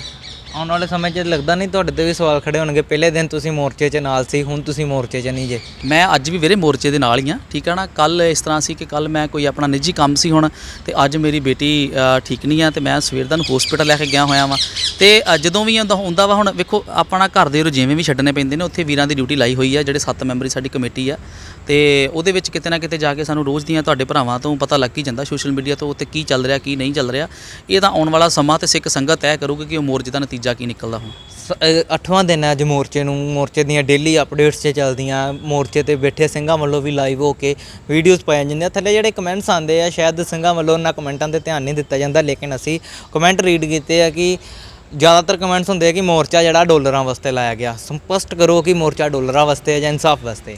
ਵੀਰ ਜੀ ਗੱਲ ਇਸ ਤਰ੍ਹਾਂ ਵਾ ਕਿ ਉੱਥੇ ਤੇ ਕਲੀਅਰ ਕੱਟ ਅਸੀਂ ਇਹ ਗੱਲ ਕਹੀ ਆ ਵੀ ਕਿਸੇ ਕੋਲ ਪੈਸਾ ਨਹੀਂ ਲੈਣਾ, ਤੇ ਨਾ ਉੱਥੇ ਪੈਸਾ ਕਿਸੇ ਕੋਲ ਲਿਆ ਜਾ ਰਿਹਾ ਵਾ ਕੋਈ ਵੀ। ਕਮੈਂਟ ਜਿੱਥੇ ਕਮੈਂਟ ਅਸੀਂ ਵੀ ਪੜ੍ਹਦੇ ਹਾਂ, ਠੀਕ ਆ। ਹੁਣ ਕਮੈਂਟ ਕਰਨਾ ਬੜਾ ਸੌਖਾ ਜਿਹਾ ਵਾ, ਗੱਡੀ 'ਚ ਬਹਿ ਕੇ ਵੀ ਜਾਂਦੇ ਹੋ ਜਾਂਦਾ ਵਾ। ਕੁਲਚਾ ਖਾਂਦਿਆਂ ਵੀ ਬੰਦਾ ਕਮੈਂਟ ਕਰ ਦਿੰਦਾ ਵਾ, ਗੋਲ ਗੱਪੇ ਰੇਹੜੀ ਤੇ ਖਾਣ ਡਿਆ ਤੇ ਬੰਦਾ ਉੱਥੇ ਵੀ ਬੈਠਾ ਕਮੈਂਟ ਕਰ ਦਿੰਦਾ। ਕਮੈਂਟ ਦੀ ਕਿਹੜੀ ਗੱਲ ਆ, ਗੱਲ ਆ ਜੂੰਝਣ ਦੀ। ਪਰ ਇੱਕ ਗੱਲ ਮੈਂ ਕਹਿਣੀ ਚਾਹਾਂਗਾ ਕਿ ਜੋ ਹਾਲ ਬੜਗਾੜੀ 'ਚ ਹੋਇਆ ਵਾ, ਸਿੱਖੀ ਨੂੰ ਜਦੋਂ ਵੀ ਆਵਾਜ਼ ਮਾਰੀ ਆ, ਸਿੱਖੀ ਕਿਸੇ ਨਾ ਕਿਸੇ ਰੂਪ ਦੇ ਵਿੱਚ ਪਹੁੰਚੀ ਆ। ਸਿੱਖੀ ਅੱਜ ਵੀ ਪਹੁੰਚੀ ਆ ਉੱਥੇ, ਸਿੱਖੀ ਅੱਜ ਵੀ ਆ ਰਹੀ ਆ। ਪਰ ਕਿਤੇ ਨਾ ਕਿਤੇ ਜਿਹੜੇ ਅੱਗੇ ਲੀਡਰ ਲੱਗੇ ਹੋਏ ਨੇ, ਉਹਨਾਂ ਨੂੰ ਬੇਨਤੀ ਕਰਨਾ ਚਾਹੁੰਦਾ ਵਾਂ ਕਿ ਮਿੱਤਰ ਪਿਆਰਿਓ, ਜੇ ਕਿਤੇ ਤੁਸੀਂ ਵਿਖ ਗਏ ਜਾਂ ਲੋਕਾਂ ਦਾ ਇਨਸਾਫ ਨਾ ਦਵਾਇਆ, ਜਾਂ ਕਿਤੇ ਕਿਸੇ ਆਪਣੀਆਂ ਅੰਦਰ ਖਾਤੇ ਜਿਹੜੀਆਂ ਤੁਸੀਂ ਮੀਟਿੰਗਾਂ ਕਰਦੇ ਉਹਨਾਂ ਨਾਲ, ਮੈਂ ਕਹਿੰਦਾ ਉਹ ਵੀ ਜਨਤਕ ਹੋਣੀ ਚਾਹੀਦੀਆਂ ਨੇ, ਸਾਹਮਣੇ ਆਉਣ। ਅੰਦਰ ਬਹਿੰਦਾ ਕਿ ਤੁਹਾਡਾ ਮਤਲਬ ਬਣਦਾ ਤੁਹਾਡਾ, ਠੀਕ ਹੈ ਨਾ। ਕੌਣ ਬਹਿੰਦਾ ਅੰਦਰ? ਬ੍ਰਦਰ ਜਿਹੜਾ ਹੁਣ ਵੇਖੋ ਉਦੋਂ ਅਸੀਂ ਗਏ ਸੀ ਤੇ ਸਾਡੇ ਇਹਨਾਂ ਨੇ 3 ਵਾਰੀ ਅੰਦਰ ਜਾ ਕੇ ਮੀਟਿੰਗ ਜਿਹੜੀ ਕੀਤੀ ਹੋਈ ਆ, ਜੋ ਵੀ ਇੱਕ ਦੂਜੇ ਨੂੰ ਠੰਡ ਠੰਡੌਲਾ ਜੋ ਵੀ ਹੁੰਦਾ, ਚਲੋ ਇਹ ਜ਼ਰੂਰੀ ਆ। ਕਾਊਂਟਰ ਜਿਹੜੀ ਨਾ ਕਾਉਂਟਰਵਰਸੀ ਜ਼ਰੂਰੀ ਹੁੰਦੀ ਆ, ਪਰ ਕਹਿੰਦਾ ਮਤਲਬ ਕਿ ਉਹ ਆਮ ਜਨਤਾ ਦੇ ਸਾਹਮਣੇ ਹੋਵੇ, ਆਮ ਸਿੱਖ ਸੰਗਤ ਦੇ ਵਿੱਚ ਹੋਵੇ। ਮੈਂ ਕਹਿੰਦਾ ਕਿਸੇ ਨੂੰ ਇਤਰਾਜ਼ ਨਾ ਹੋਵੇ। ਹੁਣ ਅੰਦਰ ਕੋਈ ਵੀ ਕਹਿਣਾ, ਇਹ ਮੈਂ ਸਮਝਦਾ ਵੀ ਜਿਹੜੀ ਮੀਟਿੰਗ ਹੈ ਨਾ, ਇਹ ਕਹਿ ਲਓ ਕਿ ਇੱਕ ਕੋਲੇ ਦੀ ਖਾਣ ਆ। ਕੋਈ ਪਤਾ ਨਹੀਂ ਅੰਦਰ ਜਾ ਕੇ ਸਾਡੇ ਬੰਦੇ ਗਰਜਦੇ ਹੋਣ, ਅੰਦਰ ਵੱਸਦੇ ਹੋਣ ਇਹਨਾਂ 'ਤੇ, ਪਰ ਬਾਹਰ ਜਿਹੜੇ ਮੇਰੇ ਵਰਗੇ ਖਲੋਤੇ ਹੁੰਦੇ ਆ, ਉਹਨਾਂ ਦੇ ਮਨ 'ਤੇ ਵੀ ਡਾਊਟ ਹੁੰਦਾ ਨਾ, ਯਾਰ ਅੰਦਰ ਪਤਾ ਨਹੀਂ ਕੀ ਕਰਨਗੇ, ਅੰਦਰ ਕੀ ਚੱਲਦਾ ਹੋਏਗਾ। ਸੋ ਇਹ ਚੀਜ਼ਾਂ ਜਨਤਕ ਹੋਣਾ ਚਾਹੀਦੀਆਂ ਨੇ। ਮੈਂ ਕਹਿੰਦਾ ਆਉਣ ਵਾਲੇ ਸਮੇਂ ਦੇ ਵਿੱਚ ਮੈਂ ਇਹਨਾਂ ਨੂੰ ਬੇਨਤੀ ਕਰਨਾ ਚਾਹੁੰਦਾ ਹਾਂ ਕਿ ਡਟੇ ਰਹੋ। ਮੋਰਚਾ ਜਿਹੜਾ ਵਾ ਇਹ ਬੜੀ ਚੜ੍ਹਦੀ ਕਲਾ ਜਾਊਗਾ। ਪਰ ਜੇ ਕਿਤੇ ਨਾ ਕਿਤੇ ਵੀਰ ਮੇਰਿਆ ਕੋਈ ਇਦਾਂ ਦੀ ਗੱਲ ਨਿਕਲ ਆਈ, ਜਾਂ ਸਾਡੇ ਤੁਹਾਡੇ ਵਿੱਚੋਂ ਕੋਈ ਨਾ ਕੋਈ ਵਿਖ ਗਿਆ, ਜ਼ਮੀਰਾਂ 'ਤੇ ਆਪਣੇ ਦਾਗ ਲਵਾ ਗਿਆ, ਤੇ ਕੌਮ ਨੇ ਕਦੇ ਵੀ ਸਾਡੇ ਲੋਕਾਂ 'ਤੇ ਜਾਂ ਸਮਾਜ ਸੇਵੀਆਂ 'ਤੇ ਜਥੇਬੰਦੀਆਂ 'ਤੇ ਯਕੀਨ ਨਹੀਂ ਕਰਨਾ। ਮੋਰਚਾ ਜਿਹੜਾ ਹੈ ਪਹਿਲੇ SGPC ਦੇ ਬਿਲਕੁਲ ਗੇਟ ਦੇ ਬਾਹਰ ਸੀ, ਹੁਣ ਉਹਨੂੰ ਹਟਾ ਕੇ ਇੱਕ ਛੱਤ ਦੇ ਦਿੱਤੀ, ਛੱਤ ਦੇ ਥੱਲੇ ਮੋਰਚਾ ਨਿਰੰਤਰ ਚੱਲ ਰਿਹਾ। ਕੀ ਲੱਗਦਾ ਨਹੀਂ ਕਿ ਗੇਟ ਨਹੀਂ ਸੀ ਛੱਡਣਾ ਚਾਹੀਦਾ SGPC ਦਾ? ਇਹਦੇ 'ਚ ਵੀਰੇ ਕੁਛ ਵੀਰਾਂ ਦੀ ਰਾਏ ਹੈਗੀ ਸੀ ਕਿ ਨਹੀਂ ਛੱਡਣਾ, ਤੇ ਕੁਝ ਵੀਰ ਕਹਿੰਦੇ ਸੀ ਕਿ ਨਹੀਂ ਯਾਰ ਇੱਥੇ ਜਿਹੜਾ ਵਾ ਆਮ ਭੈਣਾਂ ਵੀ ਸਾਡੀਆਂ ਬਹਿੰਦੀਆਂ, ਬੱਚੇ ਬਣ ਕੇ ਬਹਿੰਦੇ ਆ, ਕਿਤੇ ਨਾ ਕਿਤੇ ਧੁੱਪ ਤੋਂ ਛਾਂ ਤੋਂ ਉਹਨਾਂ ਨੂੰ ਮਤਲਬ ਜਿਹੜਾ ਧੁੱਪ ਤੋਂ ਨਜਾਕਤ ਮਿਲੇਗੀ ਤੇ ਸਾਹਮਣੇ ਚੱਲ ਜੀ ਨਾ, ਕੋਈ ਗੱਲ ਨਹੀਂ। ਗੇਟ ਅੱਜ ਵੀ ਉਹਨਾਂ ਦਾ ਬੰਦ ਹੀ ਆ। ਬਾਕੀ ਇਹ ਤੇ ਜਿਹੜਾ ਸਾਡੀ 7 ਮੈਂਬਰੀ ਕਮੇਟੀ ਆ ਨਾ, ਉਹਨਾਂ ਨੇ ਸਾਰਾ ਕੁਝ ਡਿਸਾਈਡ ਕੀਤਾ ਵਾ। ਅਸੀਂ ਤਾਂ ਵਿੱਚ ਵੀਰੇ ਮੋਰਚੇ 'ਚ ਬਹਿਣ ਵਾਲੇ ਤੇ ਨਾਅਰੇ ਲਾਉਣ ਵਾਲੇ ਆ, ਸਤਨਾਮ ਵਾਹਿਗੁਰੂ ਦਾ ਜਾਪ ਕਰਨ ਵਾਲੇ ਆ, ਤੇ ਸਤਿਗੁਰੂ ਦੱਸੋ ਆਉਣ ਵਾਲਿਆਂ ਨੂੰ ਆਉਣ ਵਾਲੇ ਸਮੇਂ ਦੇ ਵਿੱਚ ਕੀ ਵਾਪਰਦਾ ਵਾ ਸਾਰਾ। ਰਾਜਨੀਤਿਕ ਦੀ ਗੱਲ ਕਰੀਏ ਤਾਂ ਸ਼੍ਰੋਮਣੀ ਅਕਾਲੀ ਦਲ ਵੱਲੋਂ ਕਿਸਾਨਾਂ ਦੇ ਮੁੱਦੇ ਤੇ ਯੂ ਟਰਨ ਲੈ ਕੇ ਲਾਸਟਲੇ ਮੂਵਮੈਂਟ ਤੇ ਆ ਕੇ ਕੇਂਦਰੀ ਮੰਤਰੀ ਬੀਬਾ ਹਰਸਿਮਰਤ ਕੌਰ ਨੇ ਅਸਤੀਫਾ ਦੇ ਦਿੱਤਾ। ਉਹਨਾਂ ਦੇ ਅਸਤੀਫੇ ਨੂੰ ਕਿਸ ਤਰ੍ਹਾਂ ਦੇਖਦੇ ਜੀ? ਯਾਰ ਇੱਕ ਕਹਾਵਤ ਹੈਗੀ ਆ ਕਿ ਪਤਾ ਨਹੀਂ ਡੁੱਬੀ ਤਾਂ ਜੇ ਸਾਹ ਨਾ ਆਇਆ, ਇੱਦਾਂ ਦਾ ਕੁਛ ਹੈਗਾ ਵਾ ਕੋਈ, ਹੈ ਨਾ। ਸੋ ਕਹਿਣ ਦਾ ਮਤਲਬ ਕਿ ਬੀਬਾ ਜੀ ਨੇ ਜਿਹੜਾ ਫੈਸਲਾ ਲਿਆ ਵਾ ਨਾ, ਬੜਾ ਸੋਚ ਸਮਝ ਕੇ ਸਾਰਿਆਂ ਨਾਲ ਸਲਾਹ ਕਰਕੇ ਲਿਆ ਵਾ, ਠੀਕ ਆ। ਇਹਦੇ ਵਿੱਚ ਹੁਣ ਇਹ ਆ ਵਾ ਕਿ ਕਿਸਾਨ ਜਿਹੜੇ ਨਾ, ਮੈਂ ਕਹਿੰਦਾ ਬਹੁਤੇ ਇਸ ਫੈਸਲੇ ਤੋਂ ਖੁਸ਼ ਨਹੀਂ ਹੋਏ। ਉਹਨਾਂ ਨੇ ਤੇ ਇਹ ਪੈਂਚੜਾ ਆਪਣਾ ਜਿਹੜਾ ਮੈਂ ਸਮਝਦਾ ਵਾ ਤਾਂ ਕਰਕੇ ਖੇਡਿਆ ਵਾ ਕਿ ਆਉਣ ਵਾਲੇ ਸਮੇਂ ਦੇ ਵਿੱਚ ਜਿਹੜਾ ਪੰਜਾਬ 'ਚ ਇਲੈਕਸ਼ਨਾਂ ਹੋਣ ਵਾਲੀਆਂ 2022 ਦੇ ਵਿੱਚ, ਉਹਦੇ ਨਾਲ ਕਿਤੇ ਨਾ ਕਿਤੇ ਸਾਨੂੰ ਜਿਹੜਾ ਵਾ ਉਹ ਸਾਨੂੰ ਥੋੜ੍ਹਾ ਇਹਦਾ ਲਾਭ ਮਿਲੇਗਾ, ਕੋਈ ਹੈ ਨਾ ਇਨਸੈਂਟਿਵ ਮਿਲੇਗਾ। ਬਟ ਮੈਨੂੰ ਲੱਗਦਾ ਨਹੀਂ ਇਸ ਚੀਜ਼ ਦਾ ਮਿਲੇਗਾ ਇਹਨਾਂ ਨੂੰ। ਬਾਕੀ ਕਹਿਣ ਦਾ ਮਤਲਬ ਇਹ ਆ ਕਿ ਮੈਂ ਤਾਂ ਕਹਿਣਾ ਚਾਹੁੰਦਾ ਰਾਜਨੀਤੀ ਬਹੁਤ ਵਧੀਆ ਵਾ, ਰਾਜਨੀਤੀ ਚੰਗੀ ਆ ਜੇ ਰਾਜਨੀਤੀ ਨੂੰ ਲੋਕਾਂ ਦੇ ਭਲੇ ਵਾਸਤੇ ਵਰਤਿਆ ਜਾਵੇ। ਤੇ ਜੇ ਇੱਦਾਂ ਨਹੀਂ ਵੀ ਇੱਕ ਜਣਾ ਸਹੁੰ ਖਾਲੇ, ਦੂਜੇ ਜਣਾ ਮਾਫੀਆਂ ਦਿਵਾਲੇ, ਬਾਅਦ 'ਚ ਕੋਈ ਗੱਲ ਵੀ ਨਾ ਹੋਵੇ, ਇੱਦਾਂ ਗੱਲ ਨਹੀਂ ਬਣਦੀ। ਇੱਦਾਂ ਦੇ ਮਿੱਤਰਾ ਇਹ ਆ ਵੀ ਜੋ ਕੀਤਾ ਕਹਿੰਦੇ ਨਾ, ਉਹਦੀ ਸਜ਼ਾ ਨੂੰ ਦਬਾਓ, ਉਹ ਦੇਣੀ ਚਾਹੀਦੀ ਆ ਔਰ ਜਨਤਾ ਕੋਲ ਹੋਣੀ ਚਾਹੀਦੀ ਆ, ਠੀਕ ਆ ਨਾ। ਜੇ ਤੁਹਾਡੇ ਵਰਗੇ ਵੱਡੇ ਵੱਡੇ ਕੁਰਸੀਆਂ 'ਤੇ ਬਹਿ ਕੇ ਲੀਡਰ ਜਿਹੜੇ ਆ ਉਹ ਸਿੱਖੀ ਦਾ ਘਾਣ ਕਰਨ, ਲੋਕਾਂ ਦੀਆਂ ਹਿੱਤਾਂ ਦਾ ਘਾਣ ਕਰਨ, ਤੇ ਮੈਂ ਸਮਝਦਾ ਵਾਂ ਇਹ ਰਾਜਨੀਤੀ ਬਹੁਤ ਗੰਦੀ ਆ, ਆਪਣੇ ਹਿੱਤਾਂ ਵਾਸਤੇ ਆ। ਜਿਹੜਾ ਗਰੀਬ ਬੰਦਾ ਵਾ ਉਹ ਮਰਦਾ ਮਰ ਰਿਹਾ ਵਾ, ਤੇ ਜਿਹੜਾ ਵਾ ਪੈਸੇ ਵਾਲਾ ਵਾ ਜਿਹੜਾ ਉਹ ਆਪਣੇ ਪੈਸੇ ਦਾ ਰੋਹਬ ਦਿਖਾ ਕੇ ਵੀ ਜਿਹੜਾ ਉਹ ਪ੍ਰਸ਼ਾਸਨ ਕੋਲੋਂ ਵੀ ਕੰਮ ਕਰਵਾਦਾ, ਤੇ ਗਰੀਬ ਬੰਦਾ ਵਿਚਾਰਾ ਉਹ ਅੰਦਰ ਦਾ ਅੰਦਰ ਘਿਰਜਦਾ ਜਿਹੜਾ ਵਾ ਆਤਮ ਹੱਤਿਆ ਕਰਨ ਦੇ ਮਜਬੂਰ ਹੋ ਜਾਂਦਾ ਵਾ। ਅੱਜ ਬੀਬਾ ਹਰਸਿਮਰਤ ਕੌਰ ਦਾ ਬਿਆਨ ਆਇਆ ਕਿ ਆਰਡੀਨੈਂਸ ਜਿਹੜੇ ਆ ਉਹ ਸਹੀ ਹੀ, ਪਰ ਇਹ ਕਿਸਾਨਾਂ ਨੂੰ ਸਮਝਾਉਣ 'ਚ ਪੂਰੀ ਤਰ੍ਹਾਂ ਸੰਤੁਸ਼ਟ ਨਹੀਂ ਰਹੇ, ਜਿਸ ਕਰਕੇ ਅਸਤੀਫਾ ਉਹਦੇ ਵੱਲੋਂ ਦਿੱਤਾ ਗਿਆ। ਜਿੱਥੋਂ ਲੱਗਦਾ ਕਿ ਹਜੇ ਵੀ ਭਾਜਪਾ ਤੇ ਅਕਾਲੀ ਦਲ ਜਿਹੜੀ ਵਿੱਚੋਂ ਇੱਕ ਹੀ ਹੈ। ਵੀਰੇ ਤੈਨੂੰ ਲੱਗਦਾ ਵਾ, ਤੈਨੂੰ ਕਿਉਂ ਲੱਗਦਾ ਵਾ ਕਿ ਮਤਲਬ ਇੱਕ ਆ? ਸਾਨੂੰ ਸਾਰਿਆਂ ਨੂੰ ਪਤਾ ਲੱਗਦਾ ਕਿ ਇੱਕ ਆ। ਦੱਸ ਪਹਿਲਾਂ ਮੈਨੂੰ ਵੀਰੇ ਵੀ ਭਾਜਪਾ ਦਾ ਜਿਹੜਾ ਵਾ ਗੱਠਜੋੜ ਤੋਰਿਆ ਸਰਦਾ ਵਾ ਕਿਤੇ, ਜਾਂ ਅਕਾਲੀਆਂ ਦਾ ਸਰ 'ਚ ਹੈਗਾ ਕਿਤੇ? ਇਕੱਲੇ ਕਰਾ ਕੇ ਵੇਖ ਲੈਣ ਮੇਰਾ ਭਰਾਵਾ, ਨਹੀਂ ਸਰ ਸਕਦਾ ਇਹਨਾਂ ਦਾ। ਸੋ ਕਹਿਣ ਦਾ ਮਤਲਬ ਹੈ ਕਿ ਮੈਂ ਕਹਿੰਦਾ ਵੀ ਯਾਰ ਕੋਈ ਗੱਲ ਨਹੀਂ, ਸਾਹਮਣੇ ਆਉਣ, ਰਾਜਨੀਤੀ ਮਾੜੀ ਨਹੀਂ ਆ, ਸਾਹਮਣੇ ਸ਼ਰੇਆਮ ਕਹਿਣ ਵੀ ਗੱਠਜੋੜ ਕੋ ਮਾੜਾ ਨਹੀਂ ਆ। ਜੇ ਦੋ ਤਾਕਤਾਂ ਮਿਲ ਕੇ ਆਪਸ 'ਚ ਕਿਤੇ ਪੰਜਾਬ ਦੇ ਭਲੇ ਵਾਸਤੇ ਵਰਤੀਆਂ ਜਾਣ ਤੇ ਵਧੀਆ ਗੱਲ ਆ। ਪਰ ਜੇ ਉਹ ਆਣ ਕੇ ਭਾਜਪਾ ਵਾਲੇ ਸਾਡੇ ਤੇ ਆਣ ਕੇ ਚੜ੍ਹਨ, ਸਿੱਖੀ ਦਾ ਘਾਣ ਕਰਨ, ਹੋਰ ਨਾ ਗੱਲਾਂ ਧਾਰਨ ਕਰਨ, ਤੇ ਫਿਰ ਤੇ ਕਿਤੇ ਨਾ ਕਿਤੇ ਇਹ ਗੱਠਜੋੜ ਮਾੜਾ ਹੀ ਹੈ ਨਾ ਸਾਡੇ ਵਾਸਤੇ। ਜੀ ਬਿਲਕੁਲ, ਇਹ ਸੀ ਦਵਿੰਦਰ ਸਿੰਘ ਜਿਨ੍ਹਾਂ ਨੇ ਰਾਜਨੀਤਿਕ ਤੇ ਜਿਹੜੇ ਧਾਰਮਿਕ ਮੁੱਦਿਆਂ ਤੇ ਸਾਡੇ ਨਾਲ ਵਿਚਾਰ ਵਟਾਂਦਰਾ ਕੀਤਾ, ਤੇ ਨਾਲ ਹੀ ਉਹਨਾਂ ਨੇ ਕਿਹਾ ਕਿ ਜਿਹੜਾ ਸਿੱਖ ਜਥੇਬੰਦੀਆਂ ਵੱਲੋਂ ਤੇ ਜਿਹੜੇ ਸਤਕਾਰ ਕਮੇਟੀਆਂ ਵੱਲੋਂ ਜਿਹੜਾ ਪ੍ਰਦਰਸ਼ਨ ਜਿਹੜਾ ਸ਼੍ਰੀ ਦਰਬਾਰ ਸਾਹਿਬ ਦੇ ਬਾਹਰ ਕੀਤਾ ਜਾ ਰਿਹਾ ਹੈ, ਉਸ ਵਿੱਚ ਐਸਜੀਪੀਸੀ ਦੇ ਮੁਲਾਜ਼ਮਾਂ ਨਾਲ ਜਦੋਂ ਗੱਲਬਾਤ ਹੁੰਦੀ ਹੈ ਤਾਂ ਸਿੱਖ ਜਥੇਬੰਦੀਆਂ ਦੇ ਕੁਝ ਆਗੂ ਜਾ ਕੇ ਐਸਜੀਪੀਸੀ ਦੇ ਦਫ਼ਤਰ ਵਿੱਚ ਗੱਲਬਾਤ ਕਰਦੇ ਆ। ਉਸ 'ਤੇ ਇਹਨਾਂ ਨੇ ਇਤਰਾਜ਼ ਜਤਾਉਂਦੇ ਕਿਹਾ ਕਿ ਜਿਹੜੀ ਗੱਲਬਾਤ ਹੈ ਉਹ ਮੋਰਚੇ 'ਚ ਸਾਰੇ ਸਿੰਘਾਂ ਦੇ ਸਾਹਮਣੇ ਹੋਣੀ ਚਾਹੀਦੀ ਹੈ, ਜਾਂ ਜੋ ਕਿ ਪਾਰਦਰਸ਼ੀ ਗੱਲ ਹੋਵੇ, ਕੋਈ ਵਿੱਚ ਪਰਦਾ ਨਾ ਰਵੇ। ਨਾਲ ਹੀ ਬੀਬਾ ਹਰਸਿਮਰਤ ਕੌਰ ਤੇ ਉਹਨਾਂ ਨੇ ਨਿਸ਼ਾਨਾ ਸਾਧਦਿਆਂ ਹੋਇਆ ਕਿਹਾ ਕਿ ਜਿਹੜਾ ਉਹਨਾਂ ਦਾ ਅਸਤੀਫਾ ਹੈ ਉਹ ਇੱਕ ਹੁਣ ਡਰਾਮਾ ਹੈ। ਕੈਮਰਾਮੈਨ ਸਨੀ ਦੇ ਨਾਲ ਮੁਕੇਸ਼ ਮਹਿਰਾ ਹਨੀ, ਦਾ ਟੀਵੀ NRI ਅੰਮ੍ਰਿਤਸਰ। ਪਾਇਲ ਥਾਣੇ ਦੇ ਵਿੱਚ ਐਤਵਾਰ ਨੂੰ ਹੋਏ ਹੰਗਾਮੇ ਤੋਂ ਬਾਅਦ ਪੁਲਿਸ ਦੇ ਡੰਡੇ ਨਾਲ ਜ਼ਖਮੀ ਹੋਏ ਲੋਕ ਇਨਸਾਫ ਪਾਰਟੀ ਦੇ ਲੋਕ ਸਭਾ ਹਲਕਾ ਇੰਚਾਰਜ ਮਨਵਿੰਦਰ ਸਿੰਘ ਗਿਆਸਪੁਰਾ, ਸਰਬਜੀਤ ਸਿੰਘ ਕੰਗ ਅਤੇ ਹੋਰਾਂ ਨੂੰ ਖੰਨਾ ਸਿਵਲ ਹਸਪਤਾਲ ਵਿਖੇ ਦਾਖਲ ਕਰਵਾਇਆ ਗਿਆ ਸੀ। ਉਹਨਾਂ ਦਾ ਹਾਲਚਾਲ ਜਾਣਨ ਦੇ ਲਈ ਪਾਰਟੀ ਦੇ ਪ੍ਰਮੁੱਖ ਸਿਮਰਜੀਤ ਸਿੰਘ ਬੈਂਸ ਉੱਥੇ ਪਹੁੰਚੇ ਅਤੇ ਉਹਨਾਂ ਨੇ ਇਸ ਮੌਕੇ ਤੇ ਪੰਜਾਬ ਪੁਲਿਸ ਤੇ ਜੰਮ ਕੇ ਤਿੱਖੇ ਸ਼ਬਦੀ ਹਮਲੇ ਕੀਤੇ।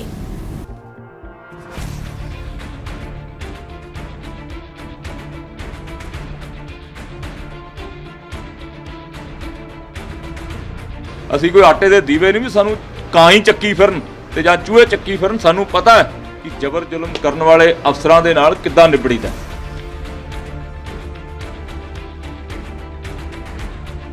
ਪਾਇਲ ਥਾਣੇ ਵਿੱਚ ਐਤਵਾਰ ਨੂੰ ਹੋਏ ਹੰਗਾਮੇ ਤੋਂ ਬਾਅਦ ਪੁਲਿਸ ਦੇ ਡੰਡੇ ਨਾਲ ਜ਼ਖਮੀ ਹੋਏ ਲੋਕ ਇਨਸਾਫ ਪਾਰਟੀ ਦੇ ਲੋਕ ਸਭਾ ਹਲਕਾ ਇੰਚਾਰਜ ਮਨਵਿੰਦਰ ਸਿੰਘ ਗਿਆਸਪੁਰਾ, ਸਰਬਜੀਤ ਸਿੰਘ ਕੰਗ ਅਤੇ ਹੋਰਾਂ ਨੂੰ ਖੰਨਾ ਦੇ ਸਿਵਲ ਹਸਪਤਾਲ ਵਿੱਚ ਦਾਖਲ ਕਰਵਾਇਆ ਗਿਆ।